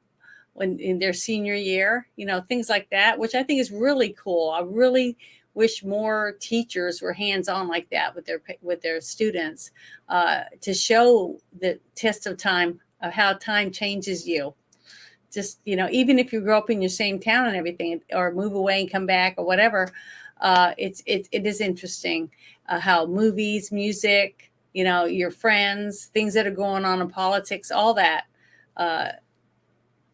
affects who you are. That was one aspect of the documentary when they were talking about Earth Girls Are Easy, and Julie Brown was saying that they should have shot more locations in the valley, because a lot of that stuff's gone nowadays. And it kind of hit home, because like I remember, the way my hometown looked, and then the earthquake hit, and then like 3 years later, pretty much everything got bulldozed and redone. It's like Katrina, because they didn't open the levees. There was so much flooding; it did damage. They lost lots of buildings and landmarks and things that that were iconic for when you drove by. Everybody knew what it was, things like that. But that's what happens. That's why, to me, I think destroying books, even if it's not a book that you agree with, like about the the Civil War or things like that, the facts about things like that, it's important for us to have it, because the only way to protect you from redoing something that you did in your past is by remembering it, so that you don't make those mistakes again. And learning from the past. If there is no past, like, how are you supposed to know what to look for? Yeah, you're just told. People want to live the history of now. It's all that matters is what's happening right now. That's all that matters. And it's sad to see that, because we got people that they don't care about anything, because they have nothing to look forward to, and they don't care where they came from. Yeah. They have a low value, low amount of respect for themselves and the things around them. Yep. I'm kind of curious. I'm very curious about how things will go in the future for movie making. I don't know if there's going to be another decade worthy of discussing all the movies that take place of a genre, or even all the movies just of a certain decade. The 80s are punctuated, especially in science fiction, by the Red Scare and by the, more importantly, the atomic bomb. The liberals were very scared. The science fiction writers at the time were very scared about the atomic bomb. And I think that is something that pervaded quite a bit through. And the atomic bomb isn't anything to laugh at, but it's not the most dangerous thing. Like, we're seeing it in education, in entertainment. It starts with the censorship. It continues on with weird ideologies, and then the radicalization, the tribalization. And to segue back to the documentary, when they were talking about all like the dystopian future and whatnot, and all the weird technologies, and we're thinking, oh, like AI is going to kill us and whatnot. And then they flash forward to, at the time, 2022, but all the crazy gadgets and problems that we have now. It's like these science fiction movies of the past 40 years or so kind of like hinted at this weird, I wouldn't say it's completely dystopian future, but it's a dark future for us right now. We're getting into territory where we really shouldn't have treaded in. And it's something to think about. Yeah, because I don't know, the choices you make today do affect your future. They really do. Oh, The Running Man, for example. Yeah. With the deepfake.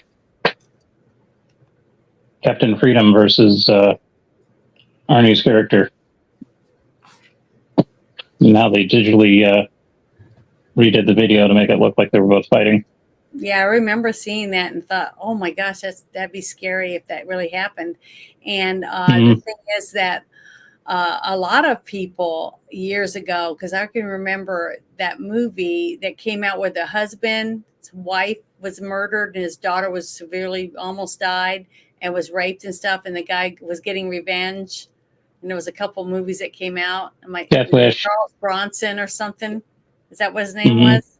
Yeah, my dad loved Yeah. those movies, and my dad said that that's where the future's going. It will be lawlessness, and we will be able to just go out and get revenge when, if somebody does something to your family or steals from you or whatever, you'll be able to go out and take care of it yourself. So my dad would say was going to happen one day, and that we would have, instead of prisons, we would just have giant holes in the ground that were really deep and concreted or whatever, and that we would get a prisoner, they'd be tried and they'd be thrown in with whatever they're wearing, and if their family wanted to feed them, they would throw food down there to them, they could fight over it. And he said that would be justice. That's the kind of stuff my dad would say. So I don't see that ever happening, but but everyone has some point of view about what they think about our justice system. But most people have horrible systems in their countries, and even though ours is really bad in a lot of areas, especially in corrupt cities where they just have corrupt attorneys and judges and stuff, because there's so much corruption, where you scratch my back, I'll scratch yours type of attitude, the good old boys or whatever. That's where you see the most of it, where it's not balanced. Because if a person, I don't care who you are, is caught with so much cocaine, and you're going to sell it, then it doesn't matter who you are, you should go to jail and get the same prison time as another person that did the exact same crime. If it was more fair like that and level, I think it would deter more people from committing these crimes. But they feel like, look at me, I'm rich, I'm famous now, and if I do this, I'll just get a slap on the wrist. They won't do anything to me because heads will roll or whatever, because everybody thinks they're better than everybody else. That attitude. So until we can clean that up and stop doing that, I just don't see how we're gonna get out of that slump, basically. And it affects everything, just like what we're seeing right now with this whole scandal that's going on. I don't think it's just going to be in the movie business. I think it's going to be in Hollywood. I think it's going to be in sports, lawyers, judges. I think there's going to be a lot of people implemented in this if the people that confiscated the stuff actually use it, the real stuff, instead of sitting on it like they did with Hunter's laptop for 4.5 years. So we'll see. Time will tell. Hope for the best. Yeah, that's what I'm doing. I'm just praying and hoping that, that some good prevails, because we really need some. You know what I mean? This is exactly like the Epstein situation. Mhm. As far as Well, they're rounding up people, they're suppressing the information. Like, if you really wanted to change the situation, you would blast that all over the internet, and then people would see it and then bring it to light, Well, and then they would be outed.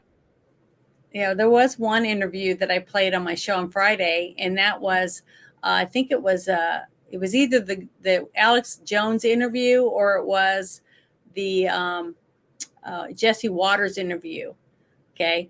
And the thing is that the guy they interviewed, his name's Ian. I can't remember his last name right now, but he has a big channel on TikTok, and he was talking about when they did the arrest. This time they worded it and had trafficking in it and things like that, which they never did on the indictments. Okay, for the other two from the island, that was never in there. There's certain things. So this must be a roster change then. I don't know, but I'm hoping, because of the way they handled this time, that will make a difference. Now, if somebody somehow they're working behind the scenes, and that's why they said they couldn't release it, because they're still investigating. I think that's what they said for the Epstein stuff. If they do end up arresting other people, if they change the way that it was warranted, whatever, I think it make a difference, and then they can't get out. That's why they didn't let him out on bail, because they said he's intimidates people, he's threatened people's lives, and that even though he went 5 days before he was turned himself in, basically he paid off his house and stuff like that. So he'd have something to barter with to be able to get out on bail. And they still denied it. So I think it's good. That's a good sign for me, I think. Because remember, the first time Epstein got put in jail, they let him out. They gave him bail. Mm-hmm.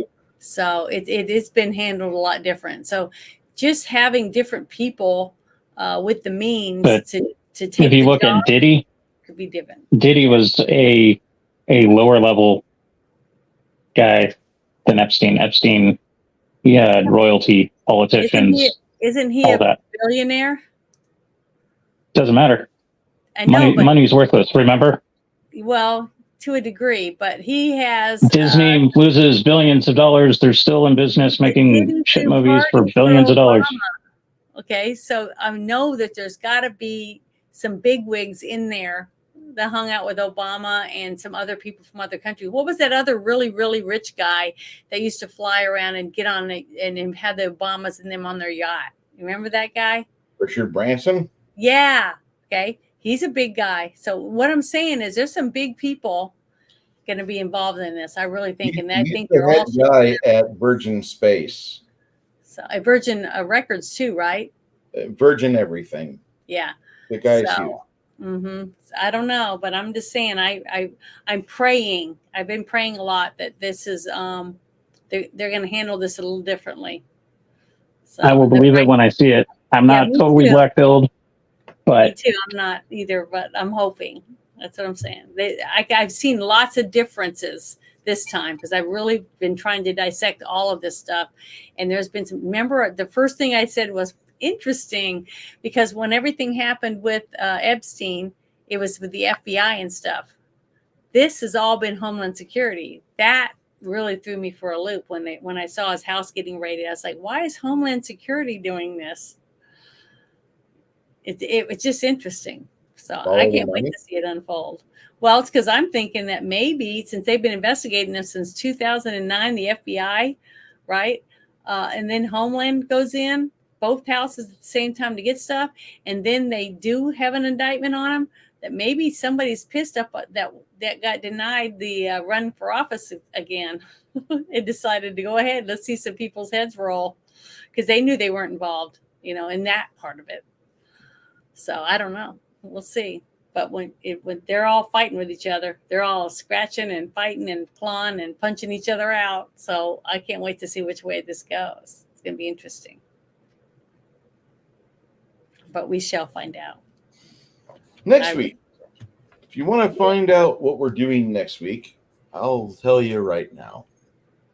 We're going to give Miss Janet from Another Planet a chance to try out her brand new yellow. Oh, she's going to be wearing that for her role as April O'Neil as we review the very first live action Teenage Mutant Turtles movie. That's right. I forgot about it. Yep. Yeah, I did. I got that outfit. One of the best Jim Henson movies ever. We're going to delve into this film. She's never seen it. Mm-mm. I haven't seen it for 8 months. 8 months. I've watched it probably 20 times in my life. That poor really? VHS tape at Mom and Dad's house is broken. It's no more. And I've seen that movie probably about 7 times since I left Illinois, and it's such a joy to watch. I'm very happy to be able to share that movie with Janet. If you want to be a part of watching the film with us, go ahead and join my Discord. It's in the channel notes on my main channel. Mm-hmm. Go ahead and do that. We like to watch these movies. If you have a little bit of background noise in the background, that's okay. If you have if you're there, if you have no bottom, if you have no jaw, and you're trying to slurp up soup with your straw, and it to where I can't hear the fucking movie, I'll put you on mute like any good channel moderator would. But typically we keep our microphones on just to talk about things, or hit Bruce pause right here. And we'll do that, and we talk about the film, and then afterwards we come in here, we talk about it in front of you. If you want to be part of that, come on in our Discord. It's right there. I've got it listed on my main channel. If there's any questions you have, If there's any questions you have, go ahead, place them in the commentary section.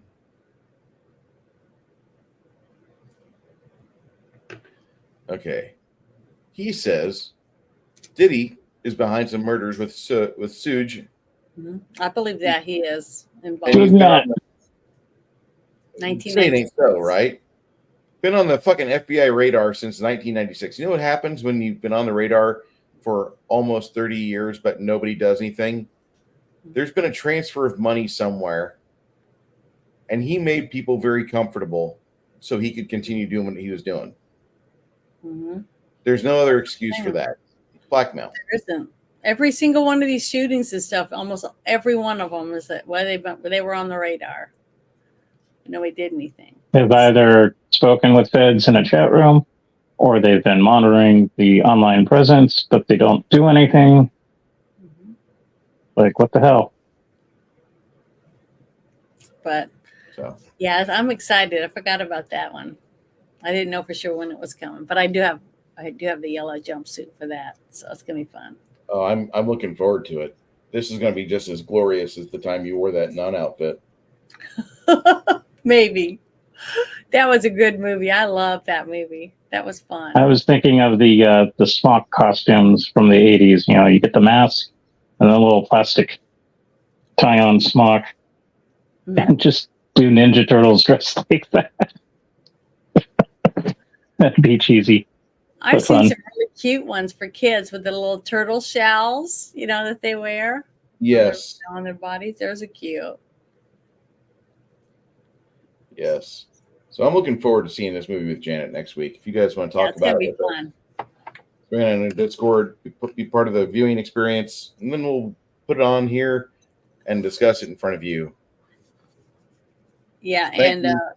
Okay. I wanted to say thank you to everybody who's hung out with us today on X and on YouTube. And are you on Rumble too? I am actually broadcasting not on Rumble because we didn't do the first part on Rumble. So I figured out whatever. Okay. Well, Do the completed one on Rumble. Because I think there's like 100 and something people that are watching us right now. 108 people. So that's great. Well, thank you so much for hanging out with us while we just talk about the movie that we watched today, or the other half of it, the documentary. So I do recommend it, though. It really was a great documentary. If you love sci-fi and you want to see the 1980 sci-fi information about all these movies, with all the good tidbits about, special effects and scenes, the way that they did the creature costumes, the makeup, and all that stuff, you guys would really like it. So definitely look it up and watch it. It'll send you down a cinema rabbit hole that you will not regret. Yeah, it was good. Overall, it was really good. Yeah, what's you guys' overall score? I forgot to ask that. For this documentary, Mm-hmm. I want to say it's a 75 out of 100. It did a really good job of getting the majority of the basics down from the early part of the decade.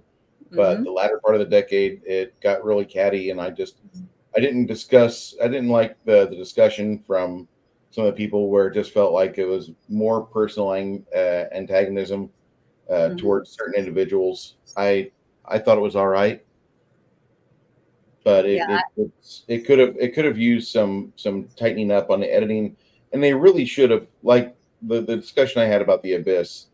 If they would have wrapped it up like that, I would have scored an easy 85 out of 100.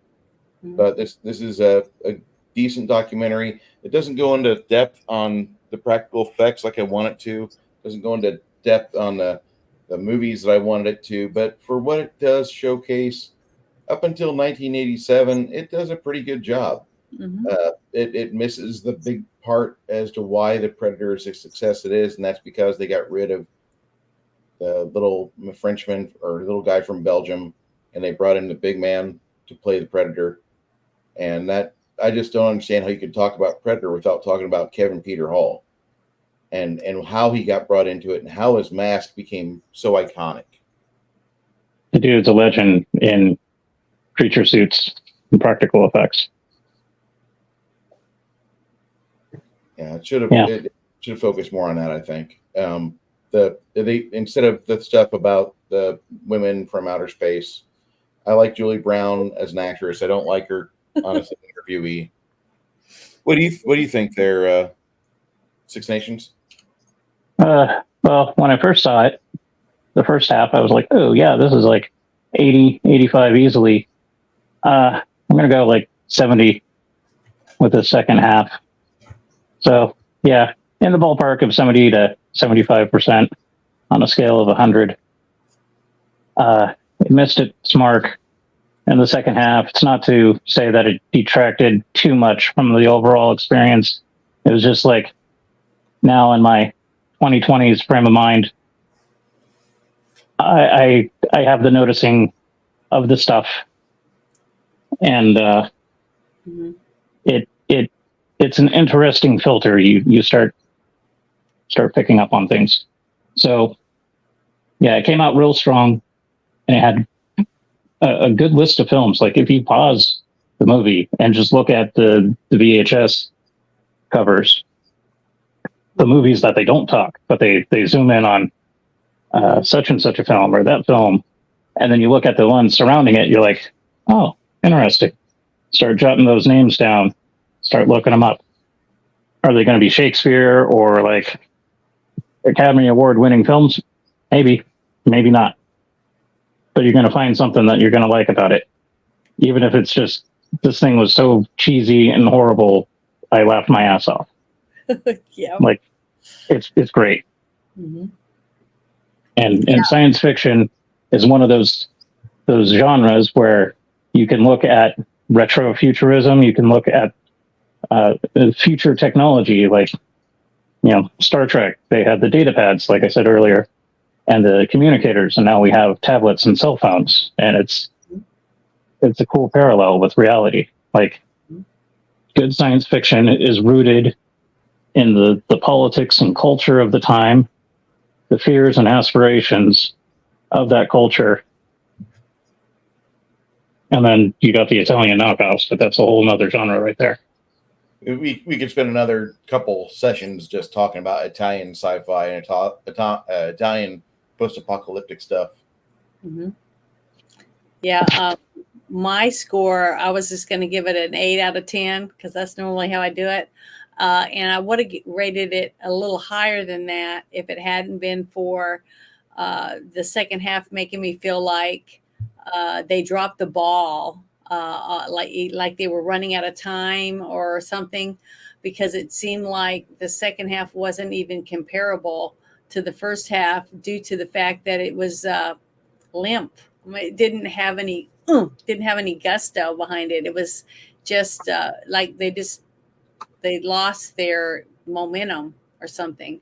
And the two people that they chose to use more in the interviewing part of it, of talking about the movies, they pushed their agenda more than they cared about talking about the actual movie and the different things that were going on in the movie to get you to want to watch their movie, basically. So I just thought that was sad that they did that. And the editing, to me, is what I think was the worst thing about this. It seems like they left a lot of good nuggets on the floor in the editing room compared to what they decided to leave in.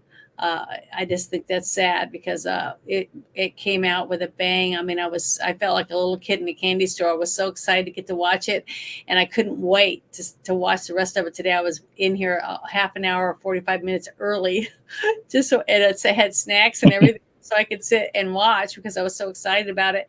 And it started out really good at the very beginning, but then as it went, the more it went on, the worse I felt like this isn't the same movie. I mean, it's the same show. And it was really, it let down a little bit towards the ending. But the first half is definitely worth watching this documentary. And there are some good tidbits about a few of the movies. In Predator and a few others, The Abyss, in the second half that are still worth watching it. But those are the only two things that that I felt that took the movie down a couple notches. So, but I still recommend it to watch it, and I thought it was great. I want to say that like the second half of the 80s, you have those good films like The Abyss, which is a very intellectual movie. You have Predator, which is very action packed, back to basics movie, and then you have good films like Invaders from Mars, Critters 2, and you have those movies which really are kind of a callback to the 1950s alien invasion movies, which are a lot of fun to watch. And there's barely any mention. They have a few clips of Critters 1, a little bit of Critters 2, but you could really go into depth on just the latter half of the 80s, how the alien invasion films kind of got the old formula back, and they did reinvigorate it with some new things. Critters is a very watchable movie still in 2024. Mhm. I mean, it's for the fact that you have very shitty movies being produced nowadays, because it's a very, very fun movie to watch. But there's a lot of good movies from back in the day that would not stand so high if today's cream of the crop was so low. The bar is set so low with today's movies, and it's just kind of interesting because all these movies from the 80s, they don't even talk about. They just kind of gloss over them. They could have given that time. You have the actors and actresses from those movies in these interviews, and they could have talked more about the things going on set. Because I would love to hear the making of, or watch the making of Critters. I would love to know what Dee Wallace thought of getting to work with Scott Grimes when Scott's a older teenager. I thought that was when I was a high schooler. Critters 1 was pretty close to my top movies, just because of the amount of energy and kineticism they were able to put on screen with the little practical effects. You really, if you know anything about puppetry, or if you know anything about doing the special effects, the amount of movement they were able to get out of those little fucking aliens, that was so good. That movie still rates high for me. It's not a good movie, but for me, knowing for entertainment value, though, see that's what we're talking about. The knowledge of that I've got about practical effects and how to get things rolling, how to get things moving, and give the illusion of an actual tangible alien on screen. That movie is a classic for me. Maybe not for other people. Maybe for people that figure that Above the Law with Steven Seagal is about as highbrow as it ever gets for him. And they can say highbrow and Steven Seagal in the same sentence. But you have a lot of films that just got glazed over because it feels like this movie, this documentary, the last half of it drops the ball in favor of personal agendas. Because they didn't even talk about They Live. No. You know, there was just like you said, there was many other movies that they could have got another actor or two to talk about a few other of these movies to fill in the void and not give these certain people so much time to throw out the garbage or whatever that they felt from the movies that they were in. Instead of doing that, left it a more upbeat ending. About what we wanted to watch a documentary for anyways, about sci-fi genre movies and why we love them so much. The special effects, the themes, the creatures that they use in them, the costumes, the sets, all those things that people like us would want to watch a documentary for. But instead we got The View, you know? So I didn't like it. I didn't like those two interviews. I thought they were, if you took them out, I would raise it up to a 9.5, honestly. What two movies? If we took those two interviews out, those two women, I could have brought this score up to a 9. But it was like watching The View more than watching a documentary about some movies that we love from the 80s. That was the only thing I didn't like. To me, that's what dropped it as much as it did. But it was still worth watching. I definitely would recommend it to everybody. It's still worth it. The first half is definitely a 10, almost a 10. So I don't even remember rating it last time, but we should have, but we didn't. But it's okay. It's worth it. But Mars Attacks came out in the 80s? I think it did. I'd have to look it up. No, Mars Attacks came out in 1990. 1997, 1998, somewhere Yeah, I around was there. gonna say I thought it was a lot later, It but was mid '90s, and Invaders from Mars Invaders from was Mars the one that came out in like '88 or something. Yeah, so I don't know. This wasn't a bad show. It definitely was a good watch for 5 hours. The last hour of it really kind of fell off. Not that they ran out of material, but they just kind of ignored it. That's just my own Yeah. personal opinion. yeah, they dropped the ball for sure. I'm digging the chat. Mhm. Cowboys of Moo Mesa, mutated cattle. Never They heard turn of into it. aberrations. Do they kill them? No, they set up their own little town and they sheriff it. And one of those quirky little '80s cartoons. Mm-mm. It actually is a 92 cartoon. Was it '92? Yep, I just wikied it, and I'm like, Okay. I'll have to watch this. What is it? I thought it was like late '80s. I know my brother watched it, The Cowboys, and I started watching it. And I was like, "What the hell is this?" the Cowboys of Moo Mesa, and it's Oh, a But it was cool. 2-ish animated Never heard of show it. where mutated cows are walking, talking, doing their thing, living in a town as a society, and it's got some very good names in the voice talent. hmm Ruth Buzzy being the one that I recognize because she used to be a stand-up comic, had a very few limited shows where she was on television. But if you were on the East Coast or West Coast a lot, you know who she is because she used to do a fucking great job, and now she's retired. She had a long list of stuff she's done. She had a lot of work, and there's some other really big names on the show. Wasn't she on the Smothers Brothers or Laugh-In too Laughing. back in the day? She was on Laughing, and Laugh-In. Yeah. she's amazing. There's 3 animated series I want to talk with Janet. Actually 4, but I haven't watched all of the Futurama yet. Futurama's fun for a point up until like season 4 for me. Season 5 kind of got I don't know why it went but it went So I'll get back to it. Right now I'm delving into 90s science fiction with Babylon 5. After this, I plan on watching Space Above and Beyond. And then, of all things, I have to watch Star Trek Deep Space Nine. I like It's not as bad. What? If you think about it, it's the studio that tried to take over Babylon 5 and Yeah. J. Michael Straczynski. Season 4 is kind of rough.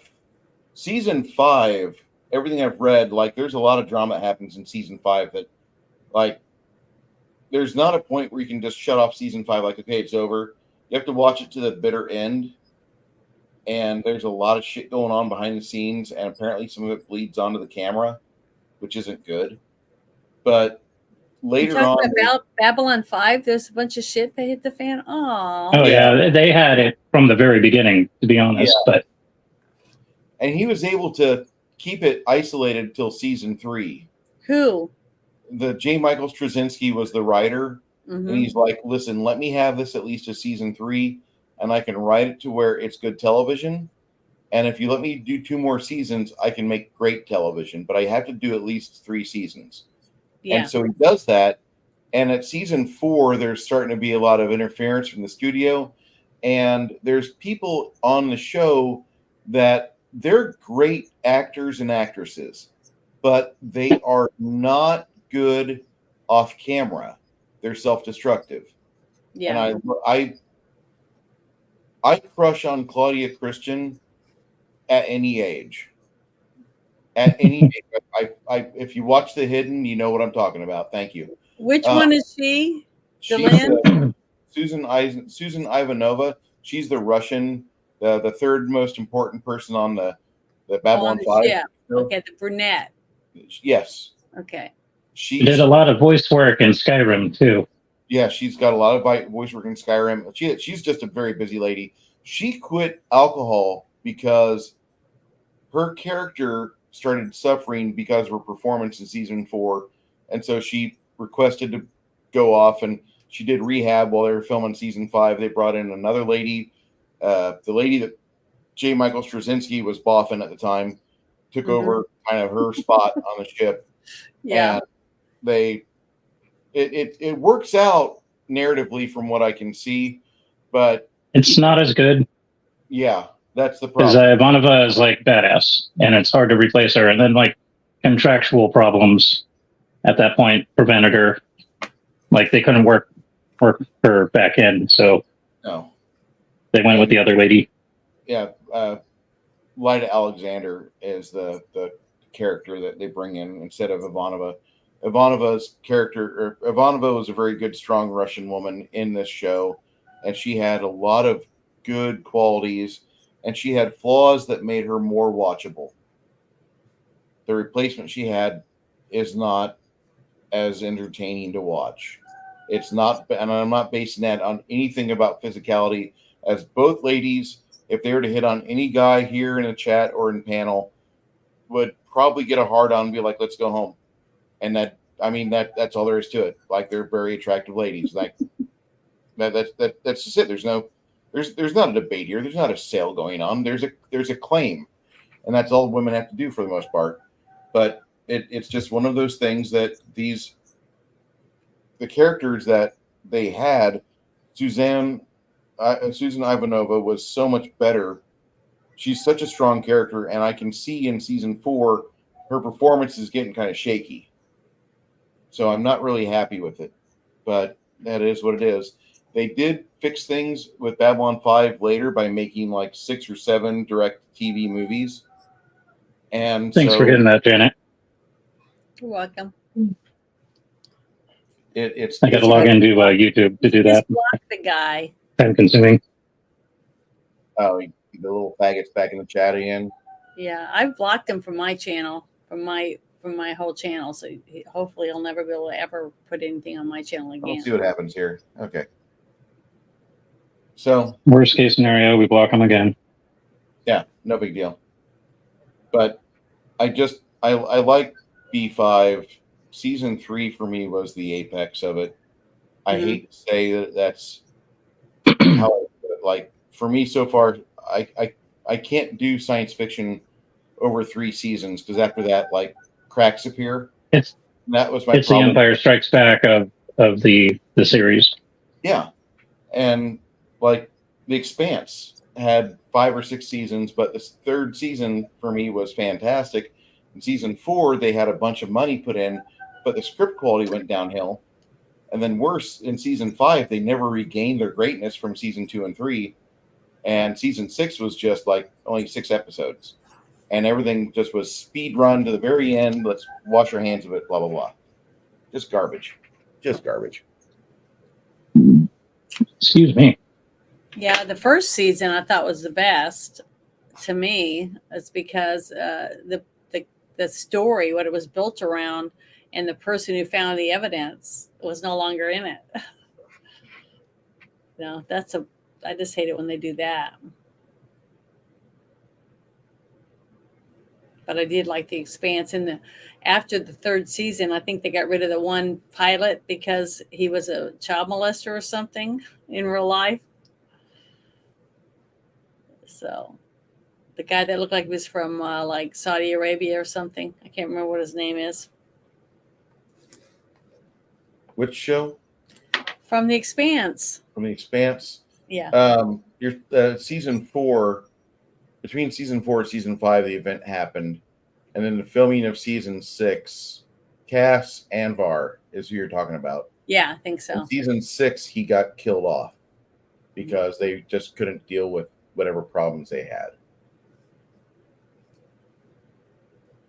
and that's just how it is. I mean, I don't know. I don't think he's really that bad of a person. I've seen him work on other stuff. He was on Star Trek Continues. Yeah, I've seen him in other things. There was no problem reported from Star Trek Continues.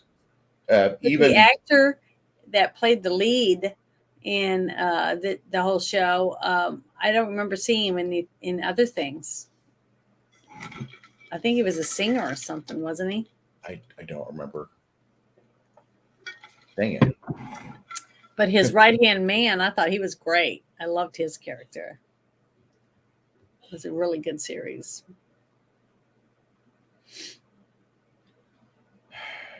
Have you seen Ted Lasso?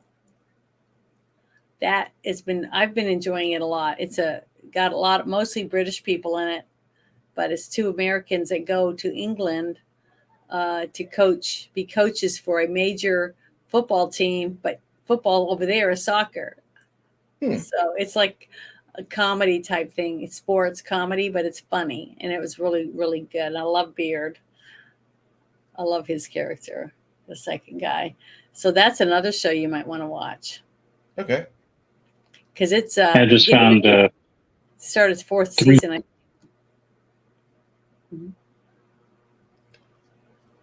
Just found what? I didn't hear what he said. I don't know. He broke up. He stopped. Okay. Internet issues. Remember yesterday, him and Crafty. There we go. There he goes. Okay. Yep. Yeah, I was trying to look for it, and I forgot that StreamYard on Brave doesn't stream like YouTube. Anyways, I was downloaded a British series about a hitman. I saw the short that it was based off of. Yeah, what's it called? And that's what I was looking for before I cut out. When I find it, I'll let you know. But it's done up in a documentary style of this guy just being a horrible person and trying to balance his family life while being a horrible person. Yeah.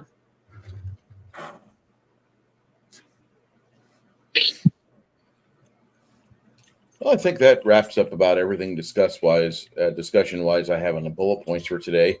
Six Nations. Do you have anything you'd like to add about this documentary you watched, or with other movies within the time frame that they kind of outlined? Is there anything that you particularly of note need to address? Oh, there's a ton of cool horror movies from the 80s. I believe there's an actual. That would be the next documentary. I was going to segue into that. Oh, there is another documentary about the horror movies? In Search of Horror or whatever. Yeah. I think they also did action, or they're working on action. Mm-hmm. I'm not entirely sure. There's actually a couple of people that like movies that are doing kind of a similar thing. I might be confusing those with that. Are you talking about In Search of Darkness? Was it In Search of Darkness? Yeah. Yeah. That was the one with the horror movies. David A. Weiner, the same guy that produced this.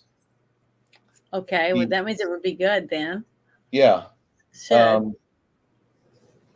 He's got a In Search of Darkness trilogy, which has a 14 plus hours long form 2019 documentary film In Search of Darkness, and the sequels In Search of Darkness Part 2, In Search of Darkness Part 3. There's a 5-hour 2022 documentary on Sci-Fi Cinema, which he does In Search of Tomorrow. And then he executively produced the Aliens Expanded 4-hour documentary about the Aliens movie itself. Holy shit. Interesting. Yeah, that Cool. And then we got that whole The Thing documentary that they're working on. There's a Thing documentary that we need. We'll have to get a hold of that. Wow, there is a shit ton of people in this. Yeah. Cast wise, I'm going through the list right now. Yeah, In Search of Darkness looks big. I wonder if I could find that the same way I found the other one. I don't know. Right now, I'm just on Wikipedia, so it's pretty good. But I'm sure you can. Yeah. So my background was primarily horror films. I grew up on that. That was my bread and butter from when I was a babe. Yeah, And I love vampires. The Bay Area had its own creature features with originally Bob Wilkins. He was awesome. Took over by John Stanley. I was old enough to recognize John Stanley, but I saw reruns of Bob Wilkins. Like if you can go on YouTube and look at some of his stuff, it's classic. He's got an awesome dry humor. He's always sitting there smoking a cigar in his yellow rocking chair. But in the background, keep America strong. Watch horror movies. That was like the mantra. Yeah. Because in bad times we have more horror movies. People will need that release. So there's a plethora of movies from the 70s and 80s. And I sound like a broken record whenever I say it, but God damn it, check it out. You're not going to be disappointed. Yeah, I want to see it. Technically, there's going to be some bad ones. There's going to be some stinkers. But if you can shrug it and laugh it off, you'll enjoy it. Okay. Janet, Hmm. what would you like to say, add, or discuss in part as we close today's video in search of tomorrow? Well, I want to just tell everybody I recommend if you are like sci-fi and you want to see a little bit about how they came up with ideas to make some of these movies, with the ins and outs of making the movies, finding the actors, finding locations, who's going to direct and who's going to make the creatures and do the makeup and stuff like that, and also who is going to star in their creature movies or sci-fi movies, then this documentary is definitely for you. I think you'd really enjoy it because most of this all did come to life and become a huge booming business in the 80s. So it's very well done. I thought it was a really entertaining, except for the two sections that I didn't like towards the end. But up until then, it was I just loved it. I was applauding and a giddy kid getting to watch a wonderful popcorn feature is what it was like to me. And it's definitely worth it. So get a few of your friends together and sit back and enjoy it for, what was it, 6 hours almost? Yeah, 5 Yeah, hours, yeah. minute. So I definitely recommend you watch it. Thank you, baby girl. Thank you for everybody that came by, even those of you that kept on making derogatory comments and kept getting booted. I don't know why. One seems to work with the other, though, if you are a It shithead. helps with the algorithm, so overall